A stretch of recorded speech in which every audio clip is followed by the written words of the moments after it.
All right. Hello, everybody. Welcome to the official stream of the September 18th Fed FOMC meeting.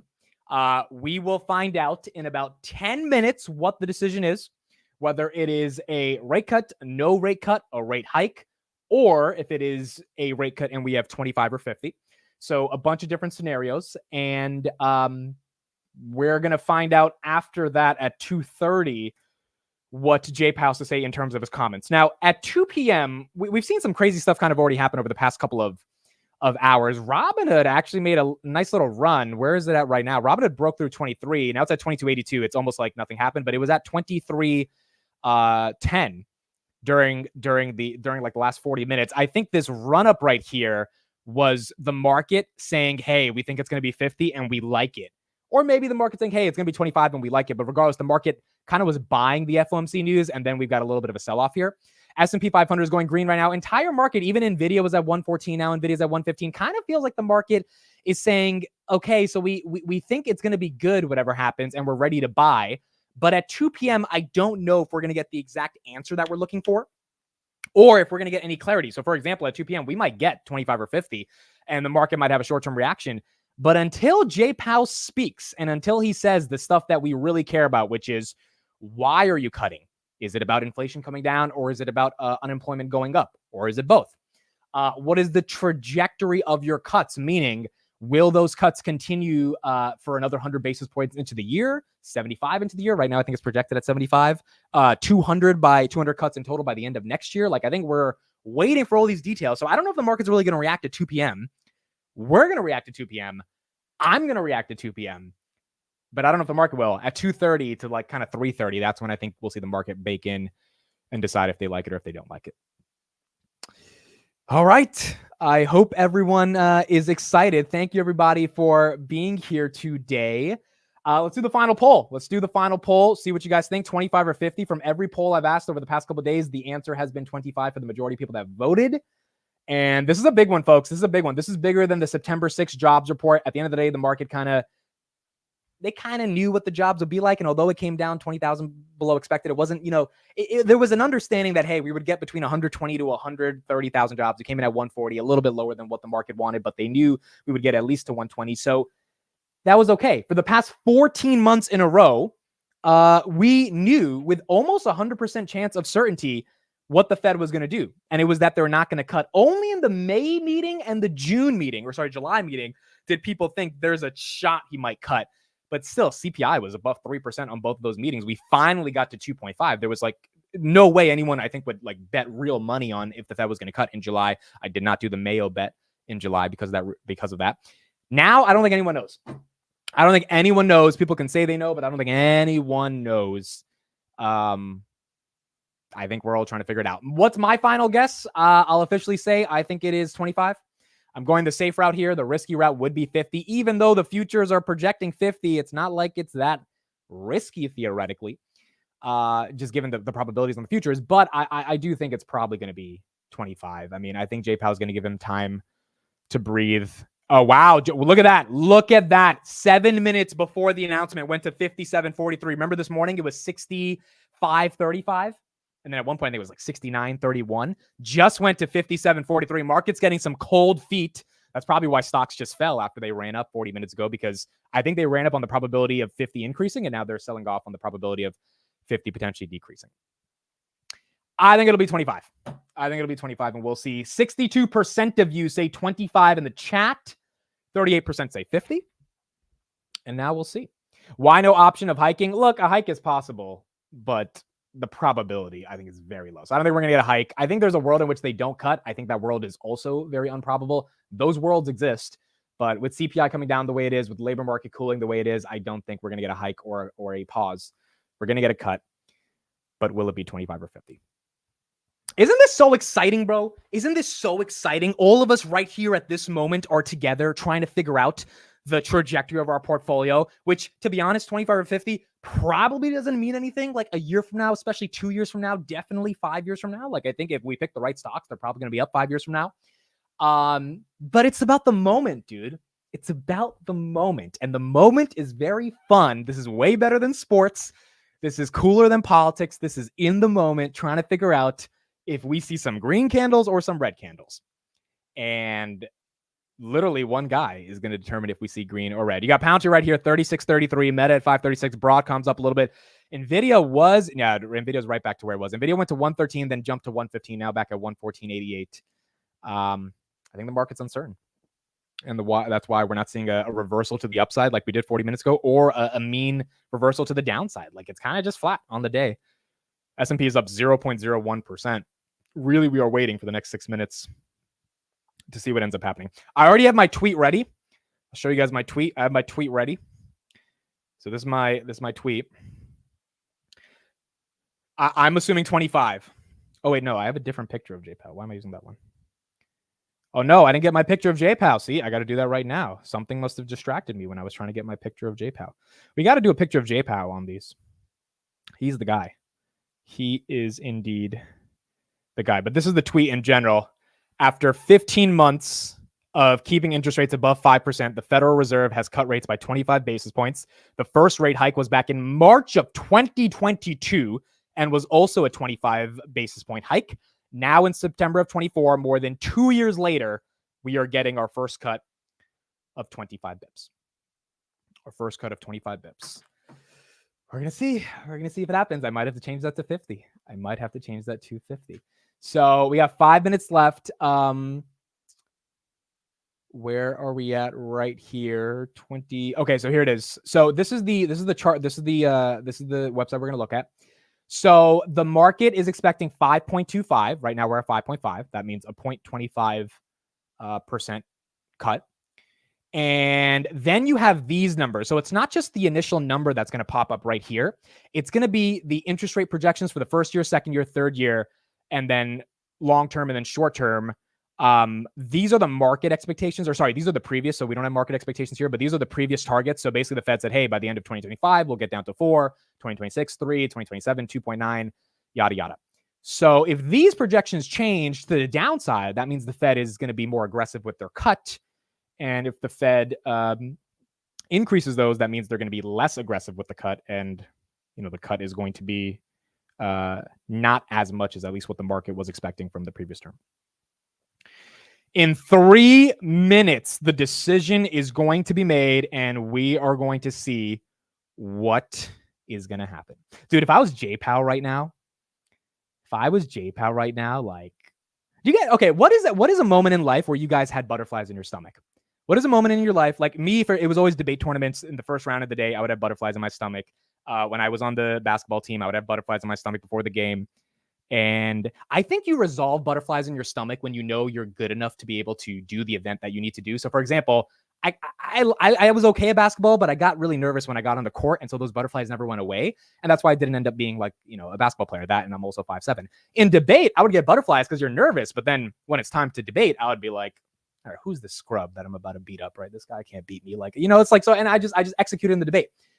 So, but there would be those butterflies. I think the butterflies show that you care about it, but then your execution shows that the butterflies can't overdetermine your ability for success.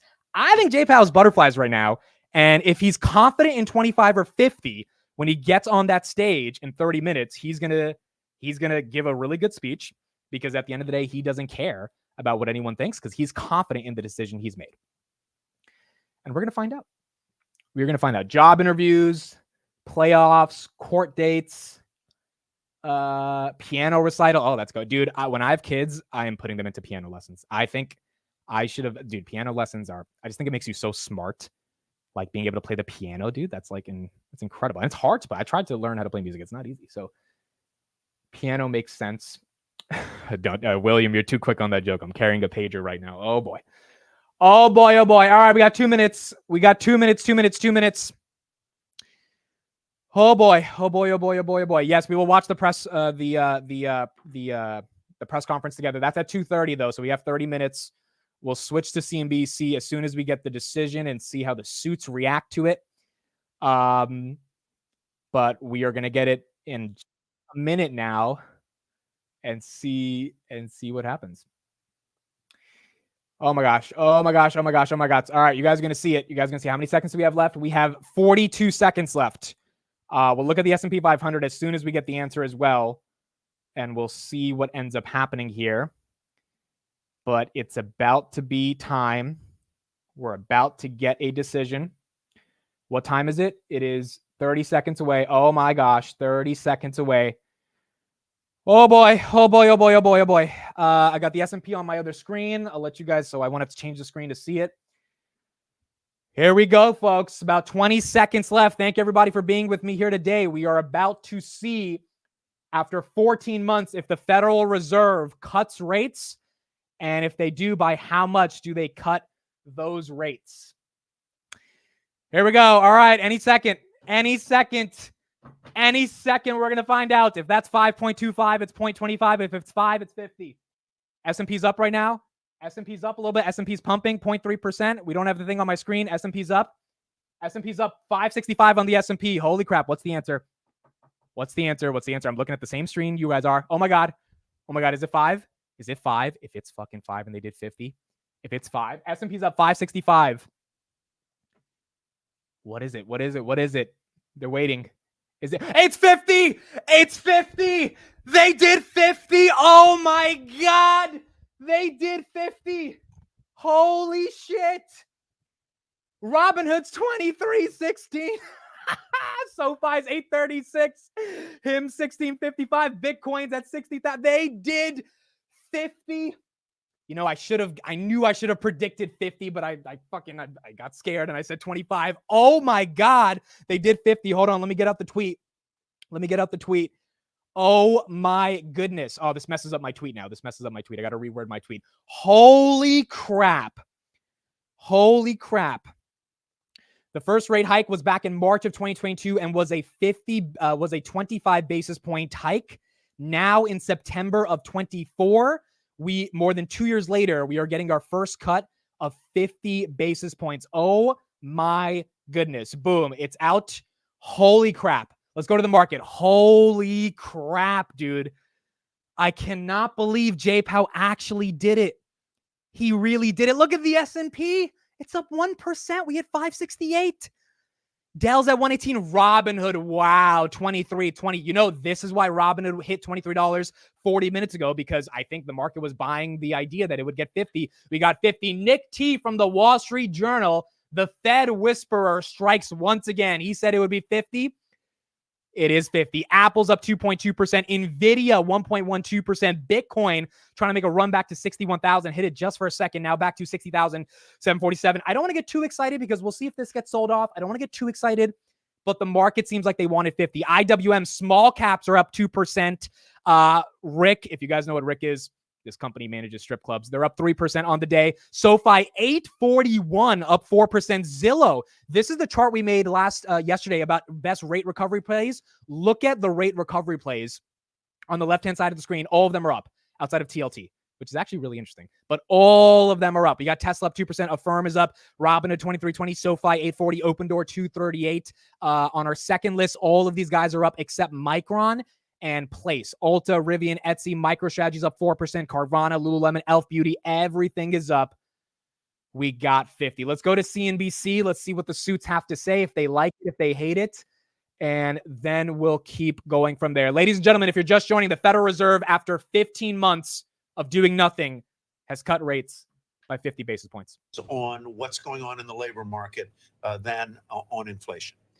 Right. This is absolutely a vote for the dual mandate. And so trying to protect maximum employment, you know, things are good right now. They're not pointed in a good direction with the labor market, but that's why you get out ahead of it. So this is a risk management, and it's showing that the Fed is taking the risk on the labor market side very seriously. And that also shows up in the projections, right? They are trying to move. This is not the last cut. So it's a really important recognition of what we've been learning about the labor market, and the Fed is reacting. So, David Kelly, they're opening big, and you think that another, you said that by the end of the year we would be 3/4 of a point lower than we are today. That would imply then that there would be two more cuts of 25 basis points, or at least one. Yeah, no, I think we probably will get two at this stage. I mean, I would have preferred they went 25 basis points today. Obviously, it's a very close call in futures markets. But the important thing to recognize is that cutting interest rates at the start doesn't stimulate the economy at all. There is a J-curve effect. It actually slows the economy because people begin to anticipate those lower rates, so they want to wait for lower rates. It tells people that the Fed is scared about unemployment. I don't think they really should be, but that. We'll go back to that in a second. Here's the dot plot, folks. Here is the dot plot. This is what we got, 50 basis points.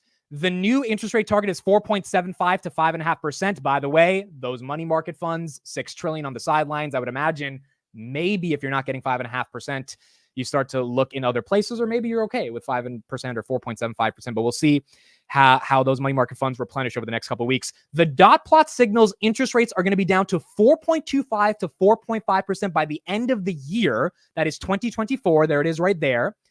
In June, that was 5.1. In June, that was 5.1. Now we're at 4.4. So market's basically saying, hey, we're going to get 100 bips of cuts because 50 plus 50 would be 100 by the end of the year. And by 2025, they went down by another 0.5, 4.1 to 3.4. And then by 2026, they expect 2.9, 2027, 2.9. That would be kind of your normal rates where you would keep it at those levels. So we've got a decent decrease for this year and for 2025. This is just incredible. Okay, so let me do a new poll right now. Let me do a new poll. So somehow magically, 52% of you have now voted for 50 after 70% of you voted for 25. So I guess the decision came out and somehow the poll magically changed. But let's do a new poll. Is 50 good? That is the new poll. Is 50 good? Interpret good however you want. Is 50 good? Yes or no? Look, here's my logic on why it's good. If you wanted 25, and then you wanted 25 7 weeks later, again, my mom was a math teacher. I'm not the best at math, but 25 plus 25 is 50. Whether it's 7 weeks from now or today, I think it is absurd for the people saying, oh, 50 is too much. It's like, do you even want 50 this year if 50 is so much? Because in the course of 7 weeks, nothing is going to change from 25 to 50 other than the other 25. But if you do that 7 weeks earlier, what's the difference? If interest rates don't really have an impact on the broader economy for 18 months, so really in the next 12 to 18 months, we're not going to see that much lending pick up. The market will price it in, but actual real businesses will not get all the value of rate cuts that soon. Then what does it matter if we wait another 7 weeks? So for the people saying 50 is too much, my question is why? And how aggressive is that if you wanted 50 just 7 weeks later? So I think 50 logically makes sense, especially when you got a labor market that's cooling down. But the question is going to be how the market ultimately interprets it. 77% of you said, yes, 50 is good. Let's take a look at the markets. Tesla's still up 2%. S&P is still up, folks. There's a little bit of a red candle there, but you're still green right now. Touched 568. Where is Robinhood? Wow, Robinhood is still holding 23. A close above 23 would be very good for Robinhood. Robinhood 23 right now. Palantir 3678. So Palantir's up 1%. Broadcom's up 166. Dell's at 117. Amazon 187. Apple 221. Nvidia 116. TSM 170. Seems like so far the market likes it. Obviously, small caps definitely liking this right now. Small caps 222. The Fed really gave the market what it wanted. The market wanted 50. The Fed said yes. For the past year, the market has not really given what they wanted. The market the Fed kind of just stayed flat. And they said, hey, we got to get inflation down. But if inflation's coming down, labor market's cooling. There you go.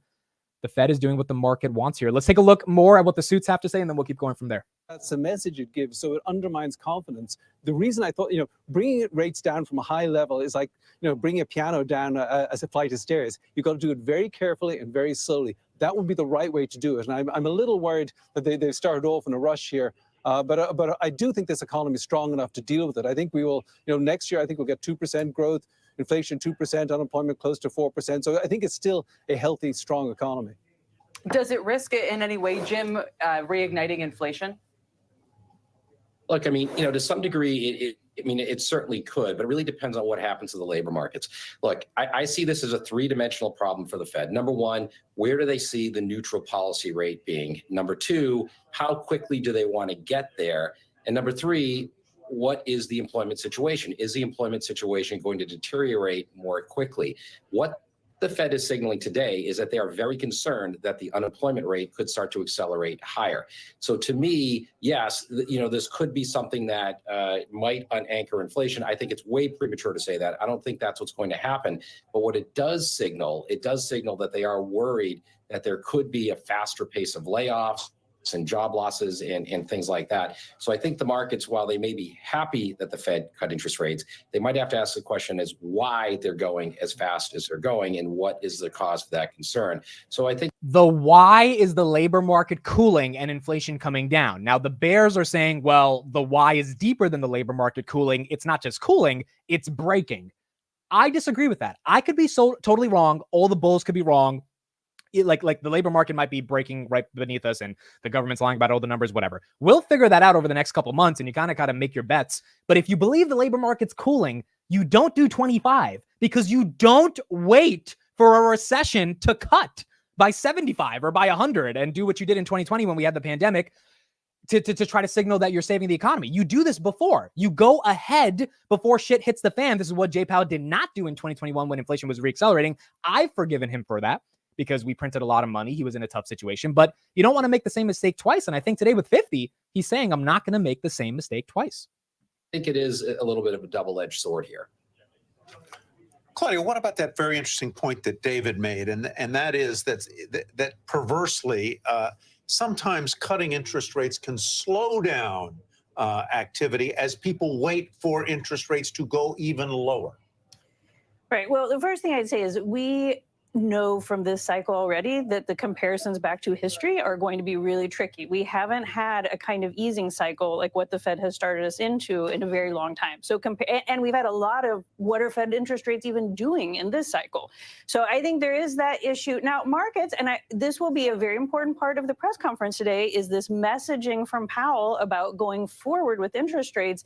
You can get that quote unquote forward guidance and have the market rates look out ahead. And this is a Fed that with a 50 basis point said, we are going to do this and we are going to be not necessarily aggressive, but we're really going to move on it. And I think that can show up in market rates and then help with that, behavior changing. David, one aspect where I'm very curious about how markets and banks react is Americans have actually been making a lot of money on high rates if they have their money in money market funds, if they hold treasuries and so forth.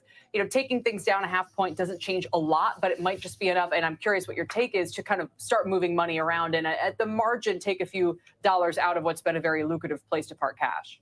Well, I don't think it'll have that effect. I mean, I do think that it squeezes the income of older Americans just a bit. But what it does, I think it will introduce the question of, well, how much is the economy slowing? And that is not necessarily good for the equity market, no matter how much it, it positively responds to. He's right about that. If they're doing 50 because the actual economy is breaking, that's not good for equities. I mean, you could do 5 trillion bips of rate cuts. It doesn't matter if the economy is breaking because, the stocks are going to suffer. Earnings growth is going to slide down. If you're doing 50 because you want to have a marshmallow to make sure there's a landing that is soft before the economy breaks, meaning it's not reactionary to a recession. It is trying to stop a recession from forming.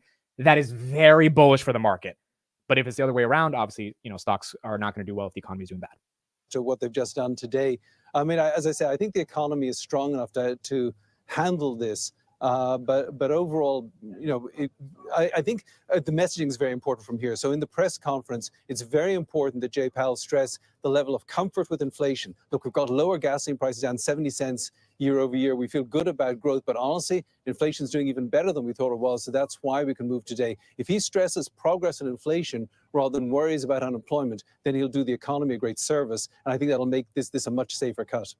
Steve, Claudia made the point. I invite you to pick up on whatever thought or tangent you would like. But Claudia made the point that this is a different circumstance. We haven't had this kind of initiation of a rate cutting cycle in a long time, certainly not under these kinds of circumstances. When we've had rate cutting cycles before, it's been in response to economic crises like the pandemic, like the financial crisis in 2007, 2008, 2009. Here, it's a different set of circumstances. Economy's pretty good. Very little sort of idea that a recession is on the horizon. Talk me through that, if you wouldn't mind. Well, Claudia studied history. That's why she's famous in our world.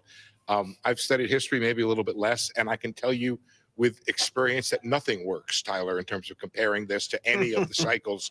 There have had a complete lack of markets dumping, folks. Markets dumping. Analogs for the world we're in right now.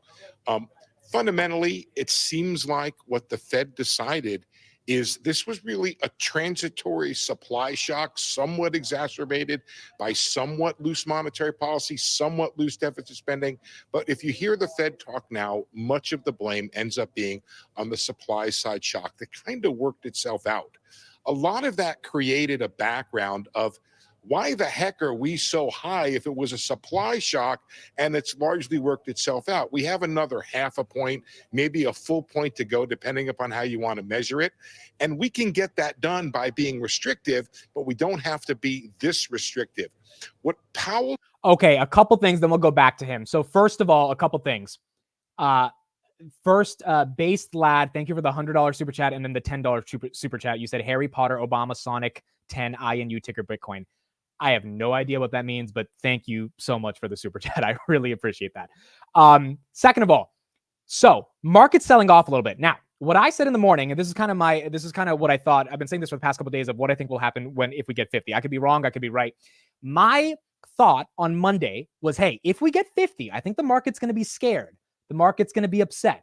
The market's going to be like, 50's too much. Economy's breaking, yada, yada, yada. But then they're going to get over it. I don't know when they're going to get over it. Maybe September is historically weak. They get over it by the end of September, early October. Maybe I'm wrong. Maybe they don't get over it and they're really upset until we get the next set of cuts. But it is my belief that at the end of the day, the market wants 50 because they believe unemployment is ticking up and they want to stop a potential recession, and you need 50 for a soft landing. However, in the short term, they might not like 50. Also, based on the market reaction right now going up and down, this doesn't really matter. 2:30, when JPOW starts talking and explains why he did the cut, we're going to get broader clarity from how the market's interpreting, whether it's about the labor market, inflation, if the market thinks the economy is breaking based on the literal inflection and intonation of Jerome Powell's voice. All of that's going to determine how the market thinks about this.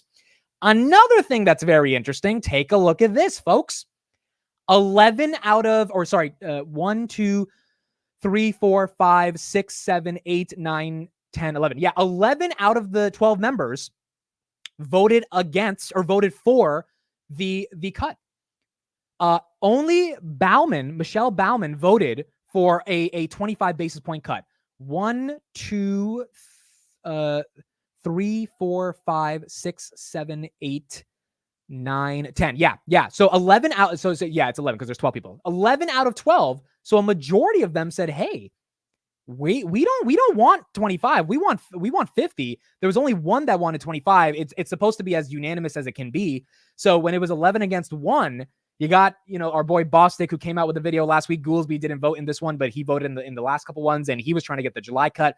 It seems like the majority of the Fed believed 50 was good. And that's what we got. Market's bouncing back a little right now, not super dumpy. We went to 568, then came down to 563 or 564, now at 565. Again, I think market's going to be emotional about this, but they ultimately want cuts. So question is going to be if JPOW says the right thing for them to interpret that cuts are bullish. 11-1 is pretty resounding in terms of the Fed members basically saying we think 50 is the right option to do going into the future. Took, I would say, Tyler, is 50 basis points of what could be an easy 100, 150 that the Fed can take and do so while remaining restrictive and not even being in danger of sort of further stimulating the economy.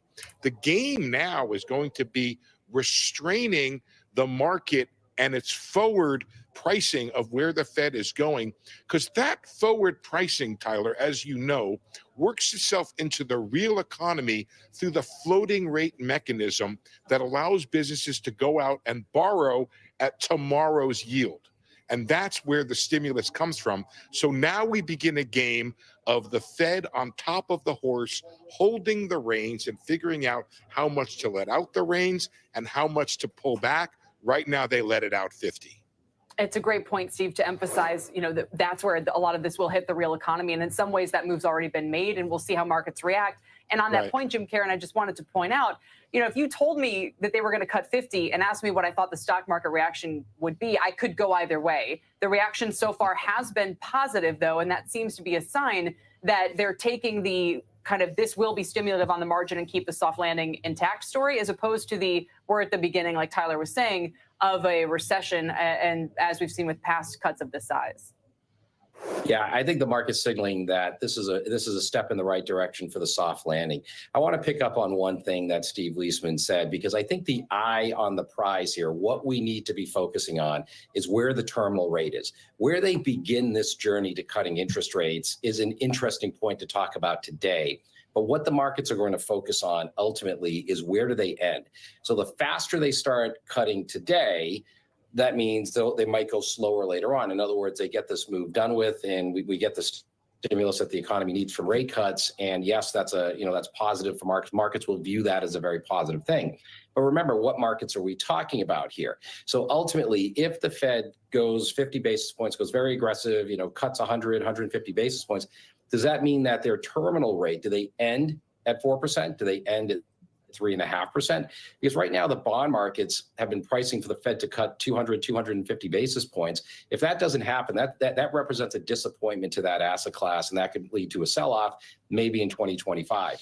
Also, we'll see what happens in 2025, but at least for the rest of 2024, the market wants another 50 bips, and it looks like the market is on track, at least today, to get those full 100 bips. Look at the S&P, 566. Robinhood right back to 23. Again, that little sell-off we saw in the past 10 minutes after we got the announcement, if you're just joining, we got 50 basis points of cuts. I think that was a bit of the short-term market kind of getting scared. And I still think when JPOW talks, the market will probably sell off a little bit and get scared again. But at the end of the day, make no mistake about it, in my opinion, if you think the labor market's cooling off, if you think CPI is less than, or the federal funds rate is more than double headline CPI, you cannot have a policy that is this restrictive. And it's been 15 months of having a policy that's been this restrictive, and it's done its job. It got inflation to come down. You got to give JPOW credit there, but it seems like it's time. It seems like it is time. S&P could close on an all-time high today unless JPOW says something. Yeah, if JPOW says something bad, obviously we might have a sell-off. This is what happened last FOMC meeting. Last FOMC meeting, we pumped heavy, and then, the meeting ended, and then, people just sold it off at like 3:30. That could happen again today. But if he says the things the market wants to hear, which is, in my opinion, labor market and inflation coming down, maybe we don't have to sell off. But again, it really depends on how the market interprets what he says at the meeting. 11 out of 12 of these members said we want 50. Dude, that's not a joke, man. 11 out of 12 members saying we want 50 means it's as unified of a decision as you can ask for, besides having a unanimous decision. I mean, that's pretty incredible. That is pretty incredible. Dixie's neutral right now. Yeah, that makes sense a little bit to me. Whereas Bitcoin, makes sense that Dixie's neutral. Bitcoin right here is at 60,000. Bitcoin also makes sense to me a bit right here. I mean, if it was at 61, I wouldn't blame it. But the problem with Bitcoin is that, look, everyone's been saying rate cuts will create liquidity. Well, we just got our rate cuts, folks. It's going to take some time for that liquidity to enter into Bitcoin. But at this point, I don't really know if the Bitcoin bull thesis stands up over the next 4 months unless people get super risk on. Remember, if Larry Fink had not bought $20 billion of Bitcoin this year, Bitcoin would not be at this level. So this has not been a retail-led rally. 2021, if you look at some of Robinhood's earnings, dude, they were making $230 million a quarter off of crypto. That's how intense the retail trading was. I mean, now they're barely doing 60 million, right? So it's like retail is not doing this. And retail ultimately, I think, is where you need the pump to come in if you're coming over the short term. Long term, yeah, institutions will put some money into Bitcoin, but that's a long-term story. That's not the sort of 100,000 level everyone's asking for. But we got the rate cuts. Bitcoin needed 50. It definitely didn't need 25. And now we'll see if that 50 ends up helping it. Dell right here at 118. RXT is up a little bit. Robinhood 23. S&P 500 still at 565 right here on the day. Sonny says JP will scare the heck out of the market in a little bit. Let's check gold. Yeah, let me pull up gold. I kind of think JPOW is going to be very reasonable. He's going to be talking 7 minutes, folks. I think JPOW is going to say the labor market is cooling and inflation is coming down enough for us to cut. I don't think JPOW is going to say the labor market is really deteriorating, and therefore, if we don't cut right now, we're going to have massive problems. I think he's going to keep a calm and tone balance, and as long as the market interprets it that way, then I don't think they're going to see 50 as bearish. Again, if they did 75, guys, think of a world in which we just got 75 23 minutes ago. That's when I would agree, all right, 75 means what the hell do you guys know? Like, what do you guys know that we don't see in the BLS numbers? Like what is going on? 50 is what the market projected and is what you're not going to, cut aggressively on the next meeting. So it's kind of what the market expects. You're probably going to do 25 for the next 2 meetings. You get 100. That is reasonable. 75 is pushing it. 75 means that shit's hitting the fan. We didn't get that. And the market didn't expect 75. The market, as per 20 minutes before JPOW spoke or JPOW announced the decision, the market did not expect 25. They didn't expect 75 or 25. The majority of the market expected 50. And JPOW usually doesn't disappoint based on whatever the market expects. Gold right here is up about 1% right now. So gold at 25.92. Is that an all-time high on gold? Yeah, I think that's an all-time high on gold. Looks like that's an all-time high on gold. Let's look at ticker symbol GLD. Yeah, that's up 1% right here.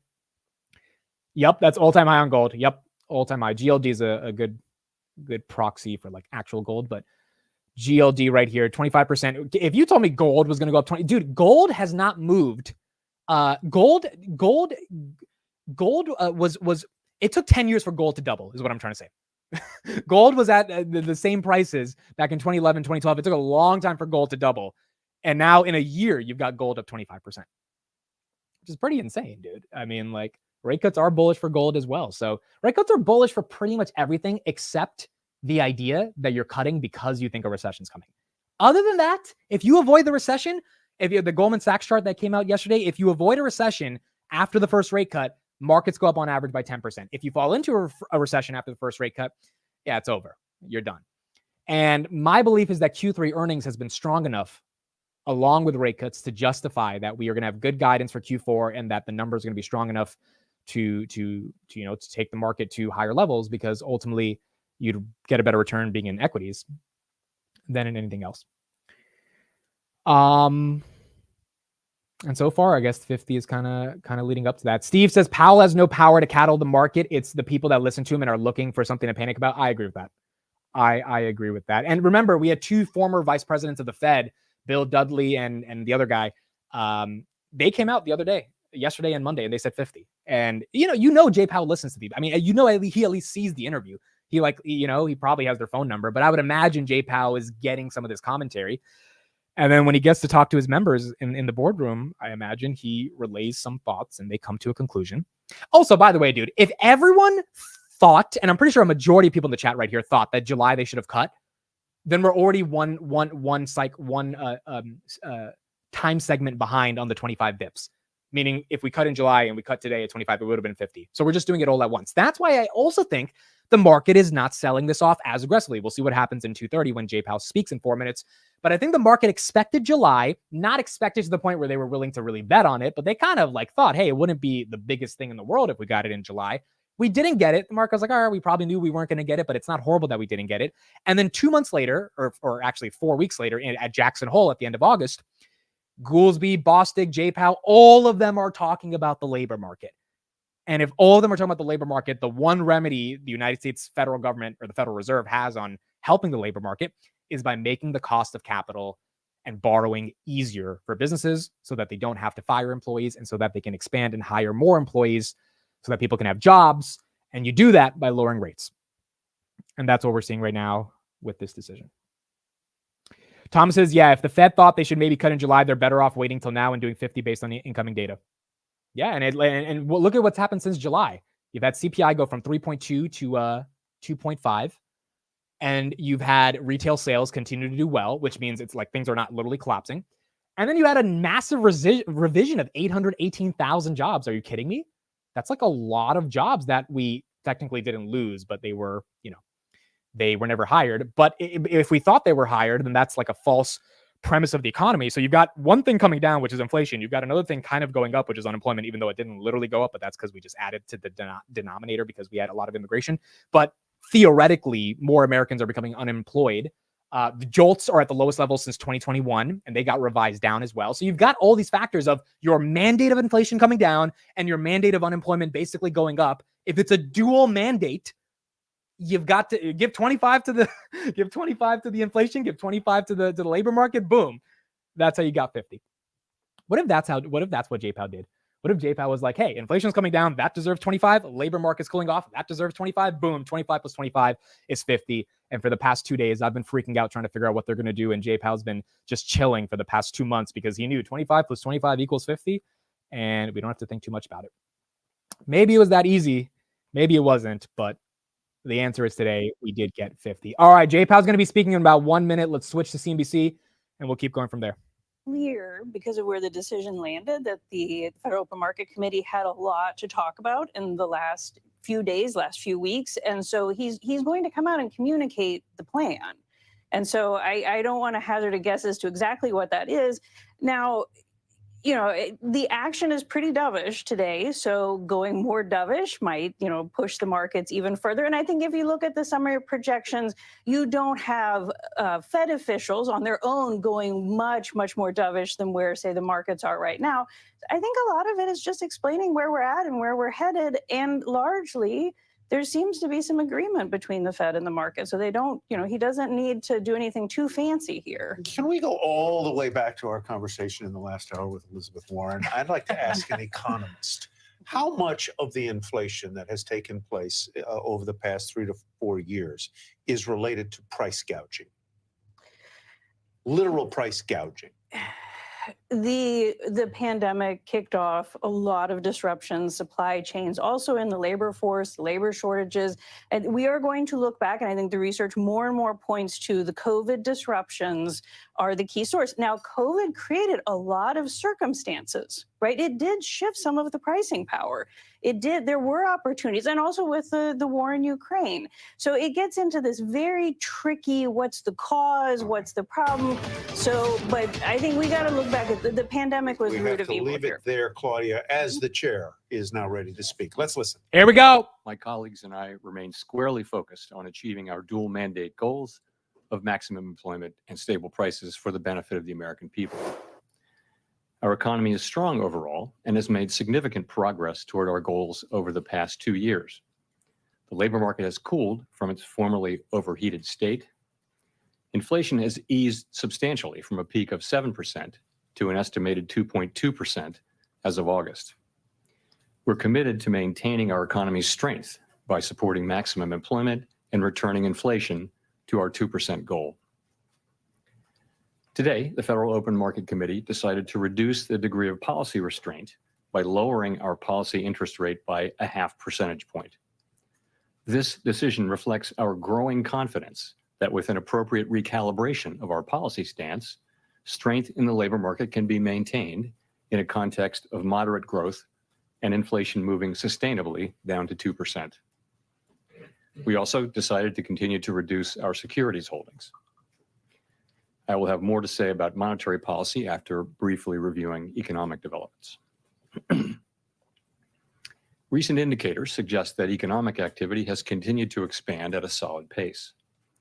GDP rose at an annual rate of 2.2% in the first half of the year, and available data point to a roughly similar pace of growth this quarter. Growth of consumer spending has remained resilient, and investment in equipment and intangibles has picked up from its anemic pace last year. In the housing sector, investment fell back in the second quarter after rising strongly in the first. Improving supply conditions have supported resilient demand and the strong performance of the U.S. economy over the past year. In our summary of economic projections, committee participants generally expect GDP growth to remain solid, with a median projection of 2% over the next few years. In the labor market, conditions have continued to cool. Payroll job gains averaged 116,000 per month over the past 3 months, a notable step down from the pace seen earlier in the year. The unemployment rate has moved up, but remains low at 4.2%. Nominal wage growth has eased over the past year, and the jobs to workers gap has narrowed. Overall, a broad set of indicators suggest that conditions in the labor market are now less tight than just before the pandemic in 2019. The labor market is not a source of elevated inflationary pressures. The median projection for the unemployment rate in the SEP is 4.4% at the end of this year, 0.4 higher than projected in June. Inflation has eased notably over the past 2 years, but remains above our longer run goal of 2%. Estimates based on the Consumer Price Index and other data indicate that total PCE prices rose 2.2% over the 12 months ending in August, and that excluding the volatile food and energy categories, Core PCE prices rose 2.7%. Longer-term inflation expectations appear to remain well anchored, as reflected in a broad range of surveys of households, businesses, and forecasters, as well as measures from financial markets. The median projection in the SEP for total PCE inflation is 2.3% this year and 2.1% next year, somewhat lower than projected in June. Thereafter, the median projection is 2%. Our monetary policy actions are guided by our dual mandate to promote maximum employment and stable prices for the American people. For much of the past 3 years, inflation ran well above our 2% goal, and labor market conditions were extremely tight. Our primary focus had been on bringing down inflation, and appropriately so. We are acutely aware that high inflation imposes significant hardship as it erodes purchasing power, especially for those least able to meet the higher costs of essentials like food, housing, and transportation. Our restrictive monetary policy has helped restore the balance between aggregate supply and demand, easing inflationary pressures and ensuring that inflation expectations remain well anchored. Our patient approach over the past year has paid dividends. Inflation is now much closer to our objective, and we have gained greater confidence that inflation is moving sustainably toward 2%. As inflation has declined and the labor market has cooled, the upside risks to inflation have diminished and the downside risks to employment have increased. We now see the risks to achieving our employment and inflation goals as roughly in balance, and we are attentive to the risks to both sides of our dual mandate. In light of the progress on inflation and the balance of risks, at today's meeting, the committee decided to lower the target range for the federal funds rate by a 0.5 percentage point to 4.75% to 5%. This recalibration of our policy stance will help maintain the strength of the economy and the labor market, and will continue to enable further progress on inflation as we begin the process of moving toward a more neutral stance. We are not on any preset course. We will continue to make our decisions meeting by meeting. We know that reducing policy restraint too quickly could hinder progress on inflation. At the same time, reducing restraint too slowly could unduly weaken economic activity and employment. In considering additional adjustments to the target range for the federal funds rate, the committee will carefully assess incoming data, the evolving outlook, and the balance of risks. In our SEP, FOMC participants wrote down their individual assessments of an appropriate path for the federal funds rate based on what each participant judges to be the most likely scenario going forward. If the economy evolves as expected, the median participant projects that the appropriate level of the federal funds rate will be 4.4% at the end of this year and 3.4% at the end of 2025. These median projections are lower than in June, consistent with the projections for lower inflation and higher unemployment, as well as the changed balance of risks. These projections, however, are not a committee plan or decision. As the economy evolves, monetary policy will adjust in order to best promote our maximum employment and price stability goals.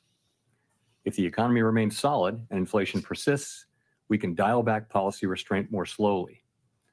If the labor market were to weaken unexpectedly or inflation were to fall more quickly than anticipated, we are prepared to respond. Policy is well positioned to deal with the risks and uncertainties that we face in pursuing both sides of our dual mandate. The Fed has been assigned 2 goals for monetary policy: maximum employment and stable prices. We remain committed to supporting maximum employment, bringing inflation back down to our 2% goal, and keeping longer-term inflation expectations well anchored. Our success in delivering on these goals matters to all Americans. We understand that our actions affect communities, families, and businesses across the country. Everything we do is in service to our public mission. We at the Fed will do everything we can to achieve our maximum employment and price stability goals. Thank you. I look forward to your questions. There we go. CNBC. Thank you, Mr. Chairman, for taking our questions. In July, you said you weren't necessarily thinking about a 50. You didn't want to be specific, but you said you were thinking about a 50. The inflation data last week came out a little firmer than expected. Retail was strong, third quarter GDP running 3%. So What changed and made the committee go 50? And how do you respond to the concerns that perhaps it shows the Fed is more concerned about the labor market? And I guess, should we expect more 50s in the months ahead? And based on what should we make that call? Thank you. So, okay, a lot of questions in there. Let me jump in. Since the last meeting, we have had a lot of data come in. We've had the 2 employment reports, July and August. We've also had 2 inflation reports, including one that came in during blackout. We had the QCEW report, which suggests that suggests that the payroll report numbers that we're getting may be artificially high and will be revised down. You know that. We've also seen anecdotal data like the Beige Book. So we took all of those and we went into blackout and we thought about what to do, and we concluded that this was the right thing for the economy, for the people that we serve, and that's how we made our decision. So that's one question. What was the second and third? How do we make the, sorry, thank you, sir. How do we figure out in the months ahead, is there another 25 or 50 coming in? Based on what shall we make that call? Thank you. Sure. So a couple things. A good place to start is the SEP, but let me start with what I said, which was that we're going to be making decisions meeting by meeting based on the incoming data, the evolving outlook, the balance of risks. If you look at the SEP, you'll see that it's a process of recalibrating our policy stance away from where we had it a year ago when inflation was high and unemployment low, to a place that's more appropriate given where we are now and where we expect to be. And that process will take place over time. There's nothing in the SEP that suggests the committee is in a rush to get this done. This process evolves over time. Of course, that's a projection. That's a baseline projection. We know, as I mentioned in my remarks, that the actual things that we do will depend on the way the economy evolves. We can go quicker if that's appropriate. We can go slower if that's appropriate. We can pause if that's appropriate. But that's what we were contemplating. I would point you to the SEP as just an assessment of where of what the committee is thinking today, but the individual members rather of the committee are thinking today, assuming that their particular forecasts are realized. Hi, Chris Rugaber at Associated Press. Thank you. The projections show that the Fed officials expect the Fed funds rate to still be above their estimate of long-run neutral by the end of next year. So does that suggest you see rates as restrictive for that entire period? Does that threaten the weakening of the job market that you said you'd like to avoid? Or does it suggest that maybe people see the short-run neutral as a little bit higher than thank you. I think the way I would really characterize it is this. I think people write down their estimate, individuals do. I think every single person on the committee, if you ask them what's your level of certainty around that, they would say there's a wide range where that could fall. So I think we don't know. There are model-based approaches and empirically based approaches that estimate what the neutral rate will be at any given time. But realistically, we know it by its works. So that leaves us in a place where we expect in the base case to be continuing to remove restriction, and we'll be looking at the way the economy reacts to that. And that'll be guiding us in our thinking about the question that we're asking at every meeting, which is our policy stance the appropriate one? We know, if you go back, we know that the policy stance we adopted in July of 2023 came at a time when unemployment was 3.5% and inflation was 4.2%. Today, unemployment is up to 4.2%. Inflation's down to a few tenths above 2. So we know that it is time to recalibrate our policy to something that is more appropriate given the progress on inflation and on employment moving to a more sustainable level. So the balance of risks are now even. And this is the beginning of that process. I mentioned the direction of which is toward a sense of neutral. And we'll move as fast or as slow as we think is appropriate in real time. But what you have is our individual accumulation of individual estimates of what that will be in the base case.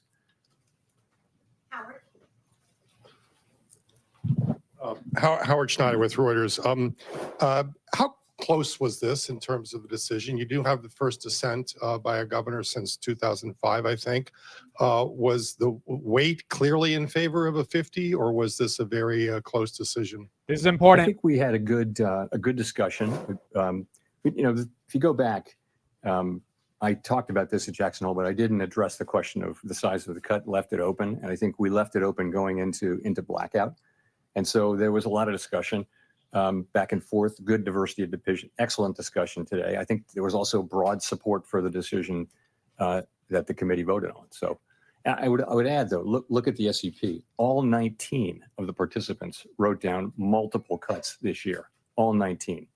That's a big change. That's from true. June, right? That's true. 7 of them wrote down 3 or more, and 17 of the 19 wrote down 3 or more cuts, and 10 of the 19 wrote down 4 or more cuts. So, there is a dissent and there's a range of views, but there's actually a lot of common ground as well. Follow up to that, now that this is in the base, can you give us some guidance as sort of follow up to Steve on the pacing here? Would you expect this to be running every other meeting once we get into next year? For example, we're gonna take it meeting by meeting. As I mentioned, there's no sense that the committee feels it's in a rush to do this.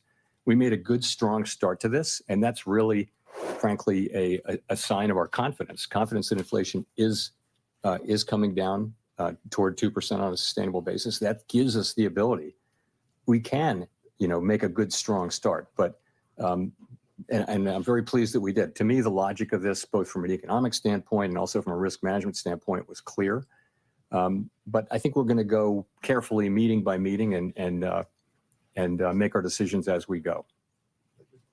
Gina. Hi, Chair Powell. Gina Smilik, the New York Times. Thanks for taking our questions.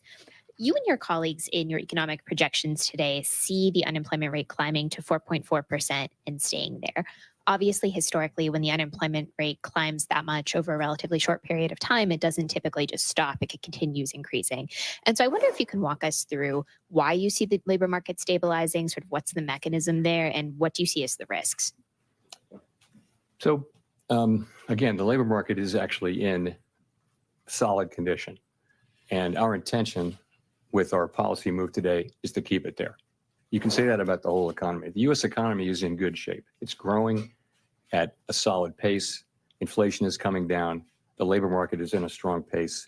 We want to keep it there. That's what we're doing. JPOW's confident, man. Sorry, Nick. Oh, we got Nikki T. Here we go. Nick Timmeros of the Wall Street Journal. Chair Powell, does today's action constitute a catch-up in action given recent substantial revisions to the employment data? Or is this larger than typical rate cut a function of the elevated nominal level of the policy rate such that an accelerated cadence could be expected to continue? Okay. Multiple questions there. But so I would say we don't think we're behind. We do not think we think this is timely. But I think you can take this as a sign of our commitment not to get behind. So it's a strong move. Sorry, your other question was? Well, is this about what happened in the employment data between this meeting and the last meeting, or is this about the level of the funds rate, the high nominal level of the funds rate relative to what might be expected if you're trying to maintain equilibrium? So I think it's about, we come into this with a policy position that was put in place, as you know, I mentioned in July of 2023, which was a time of high inflation and very low unemployment. We've been very patient about reducing the policy rate. We've waited. Other central banks around the world have cut, many of them several times. We've waited, and I think that patience has really paid dividends in the form of our confidence that inflation is moving sustainably down to 2%. Yes. So I think that is what enables us to take this strong move today. I do not think that anyone should look at this and say, "Oh, this is the new pace."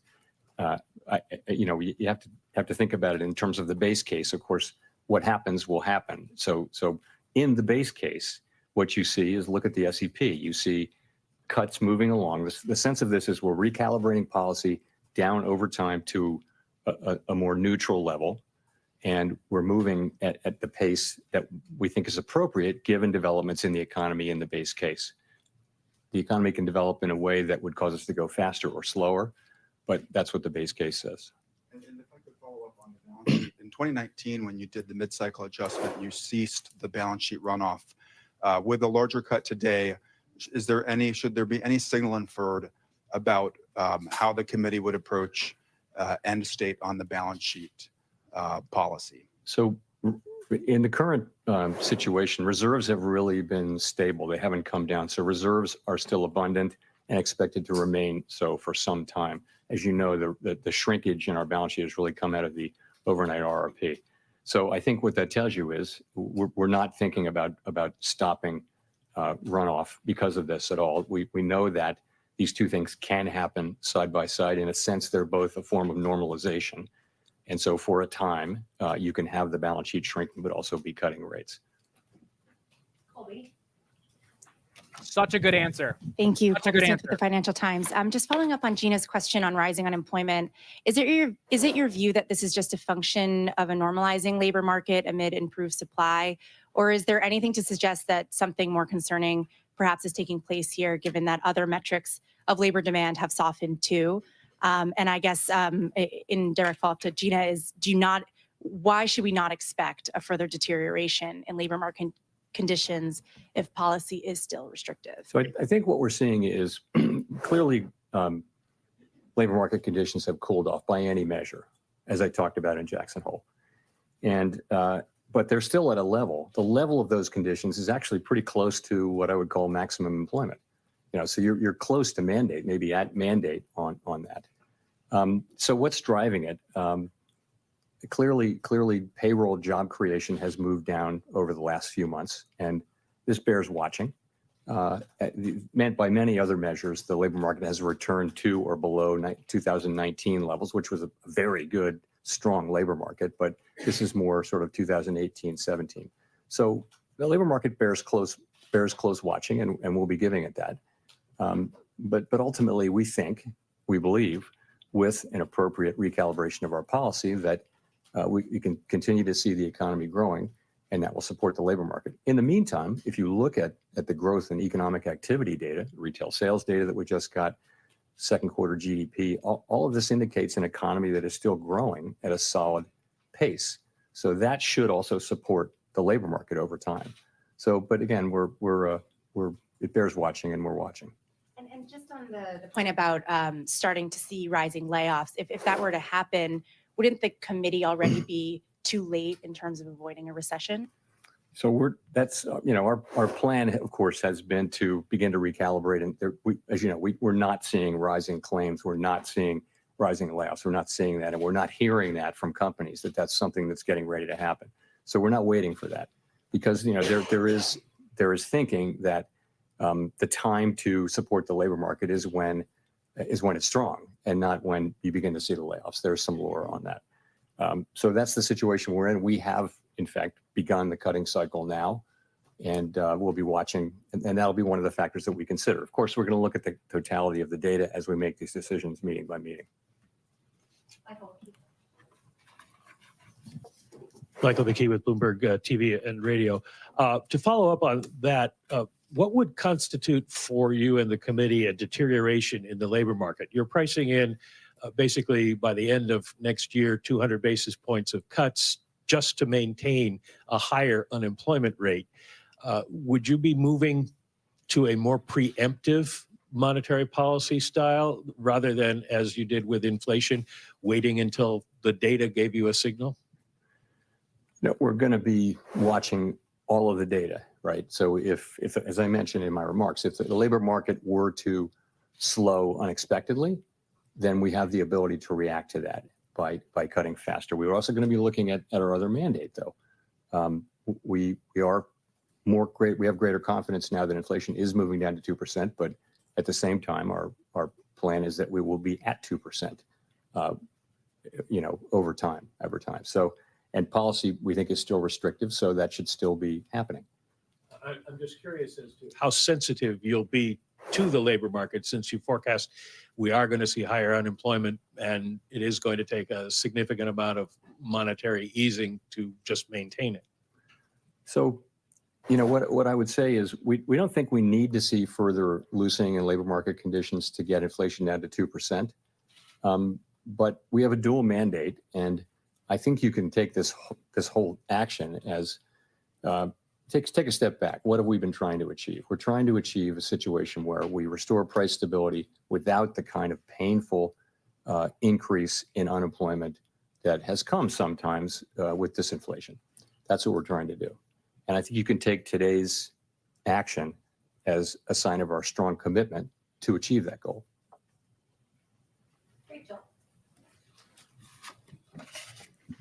Hi, Chair Powell. Rachel Siegel from the Washington Post. Thanks for taking our questions. You're describing this view that you don't think you're behind when it comes to the job market. Can you walk us through the specific data points that you found to be most helpful in the discussions at this meeting?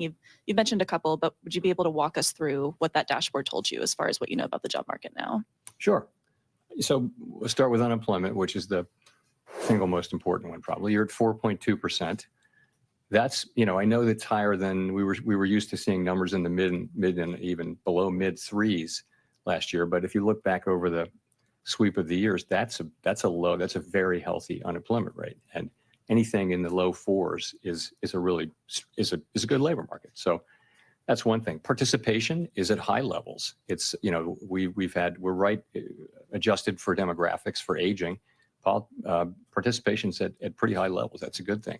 Wages are still a bit above what would be their wage increases, rather, are still just a bit above where they would be over the very longer term to be consistent with 2% inflation, but they're very much coming down to what that sustainable level is. So we feel good about that. Vacancies over, you know, per unemployed is back to what is still a very strong level. It's not as high as it was. That number reached 2 to 1, 2 vacancies for every unemployed person as measured. It's now below around 1, but that's still a very good number, I would say.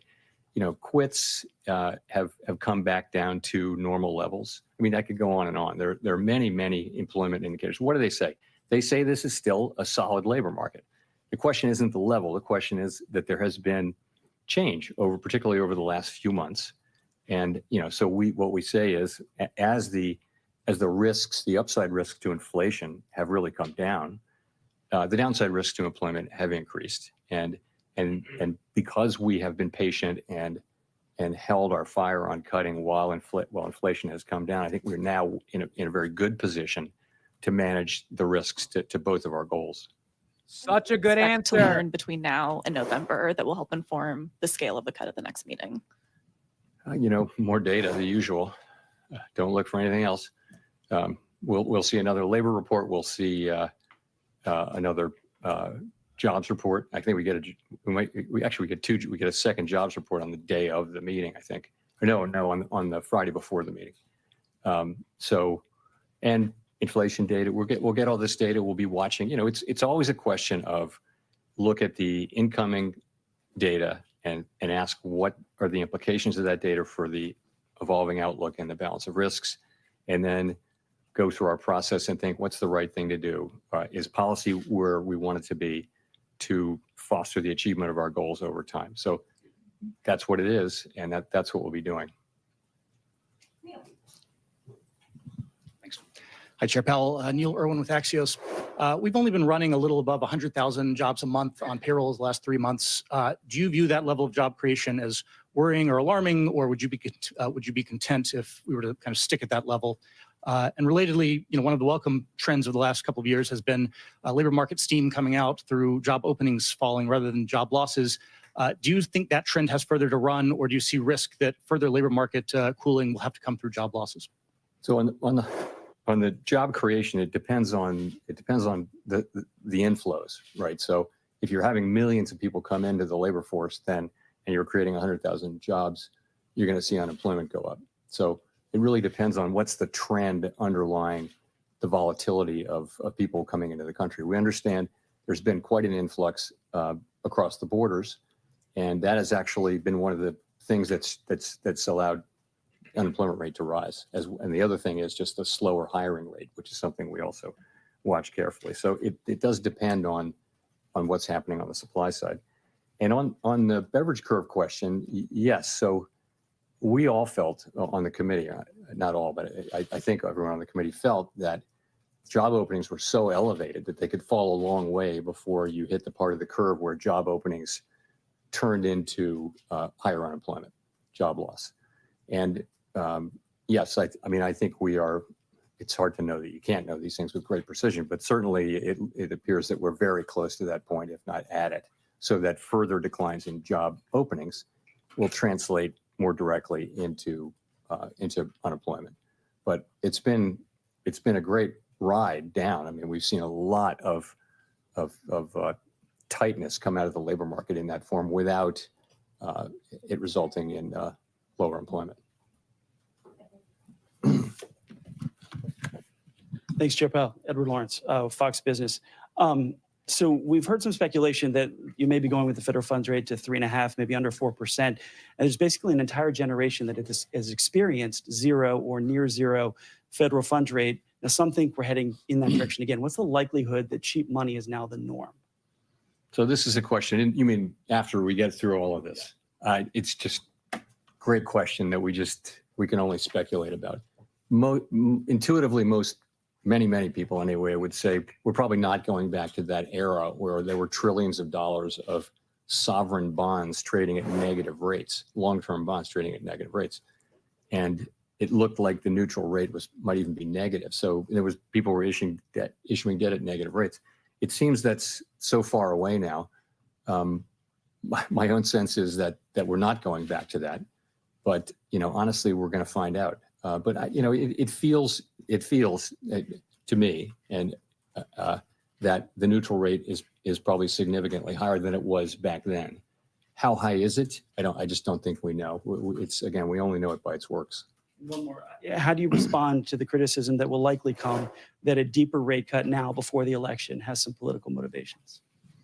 Yeah. So this is my fourth presidential election at the Fed, and it's always the same. We're always going into this meeting in particular and asking what's the right thing to do for the people we serve. And we do that and we make a decision as a group and then we announce it. And that's always what it is. It's never about anything else. Nothing else is discussed.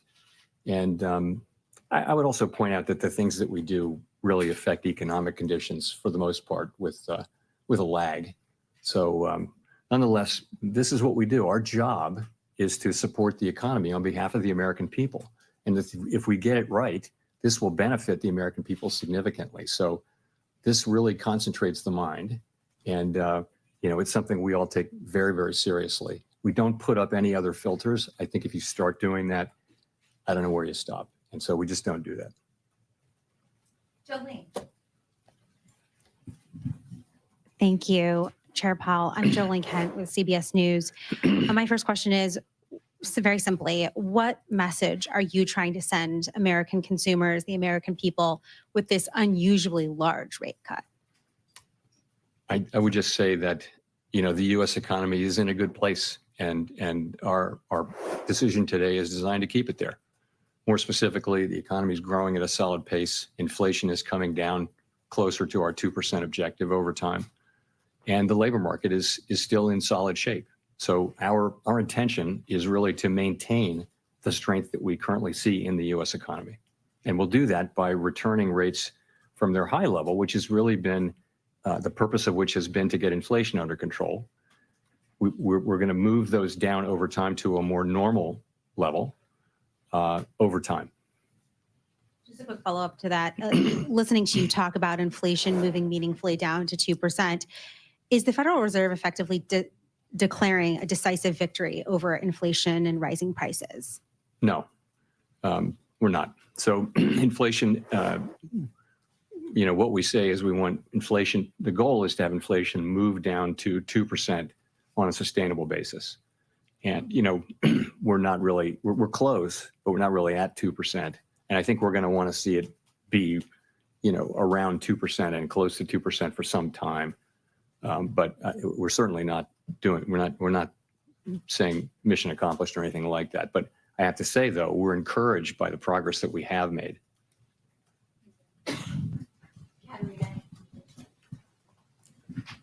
Hi, Katerina Saraiva with Bloomberg News.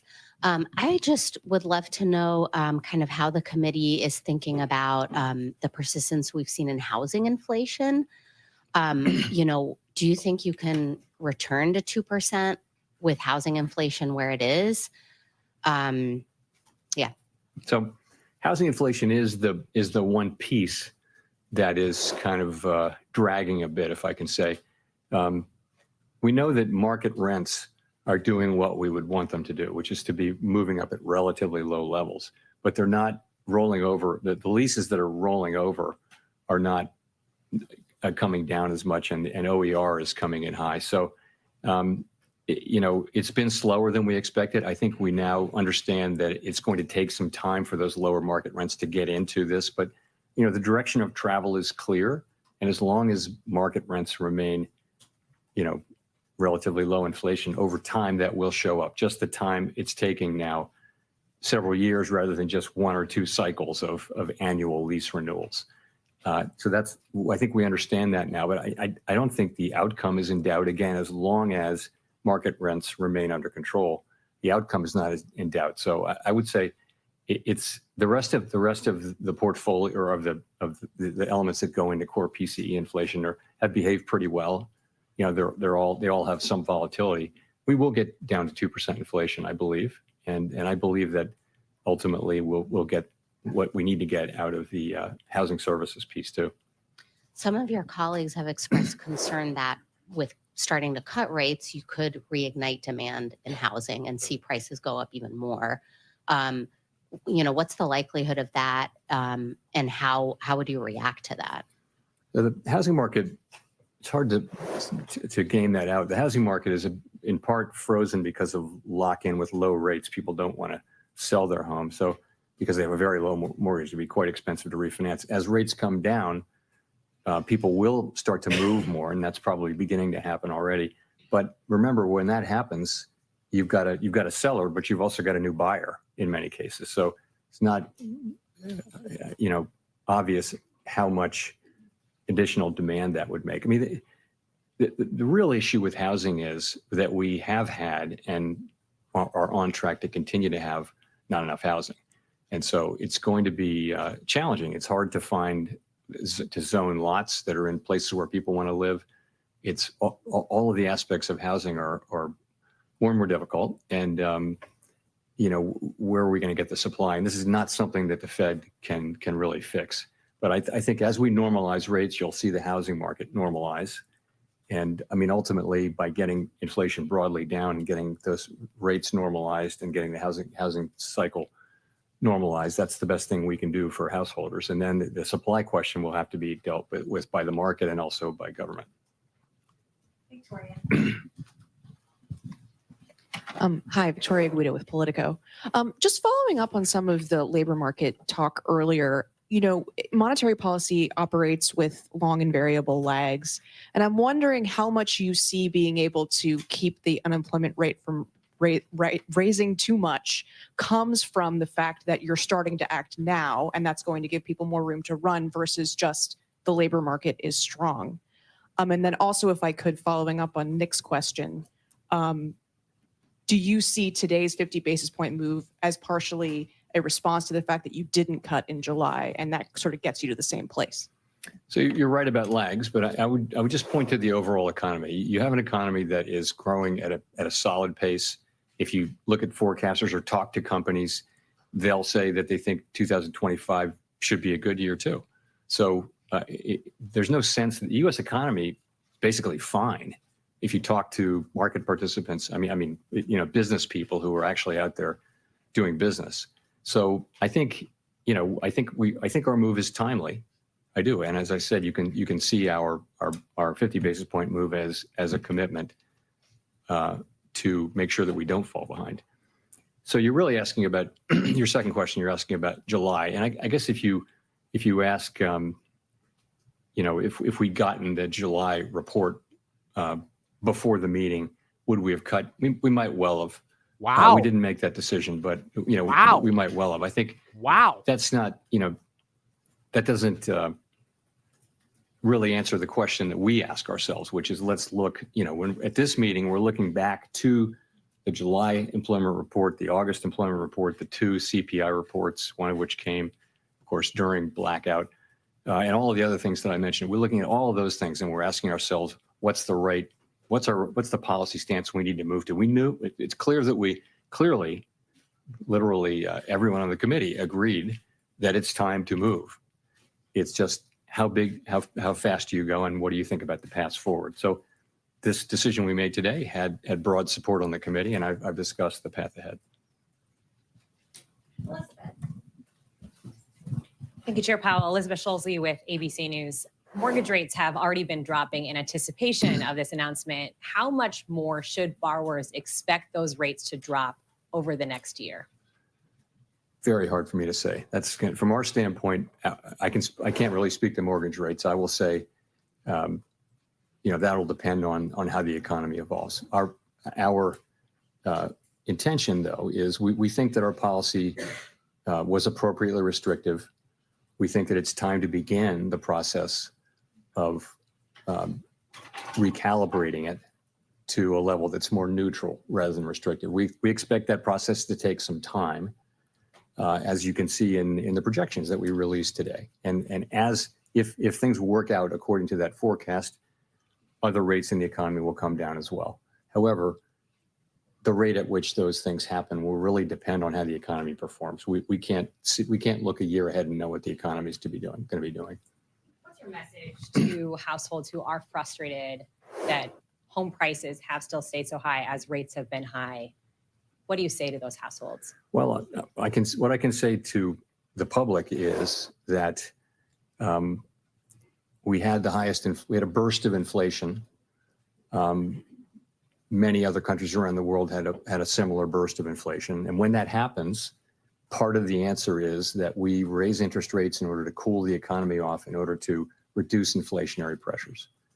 It's not something that people experience as pleasant, but at the end, what you get is low inflation restored, price stability restored.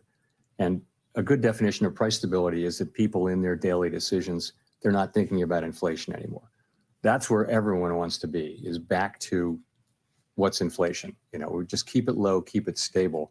We're restoring that. So what we're going through now really, it will benefit people over a long period of time. Price stability benefits everybody over a long period of time just by virtue of the fact that they don't have to deal with inflation. So that's what's been going on.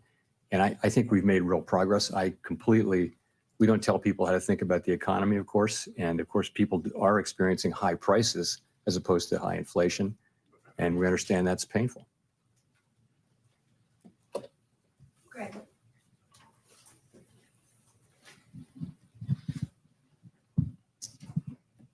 Hi, Chair Powell. Greg Robb from MarketWatch.com. I was wondering if you could go through, you said just at the beginning that coming into the blackout, there was like an open thought of 25 or 50. The Fed could move either 25 or 50. I would sort of argue that when we had those 2 last speeches by Governor Waller and New York Fed President John Williams, that they were sort of saying that maybe a gradual approach was going to win the day. I mean, I sort of want to ask a 7-part question about this, but I mean, would you have cut rates by 50 basis points if the market had been pricing in like low odds of a 50-point move like they were last Wednesday? After the CPI number came out, it was a really small probability of a 50-point cut. Does that play in your consideration at all? Just talk a little bit about that. Thank you. We're always going to try to do what we think is the right thing for the economy at that time. That's what we'll do. And that's what we did today. Good answer. Good answer. Thank you, Chair Powell. Simon Rabinovich with The Economist.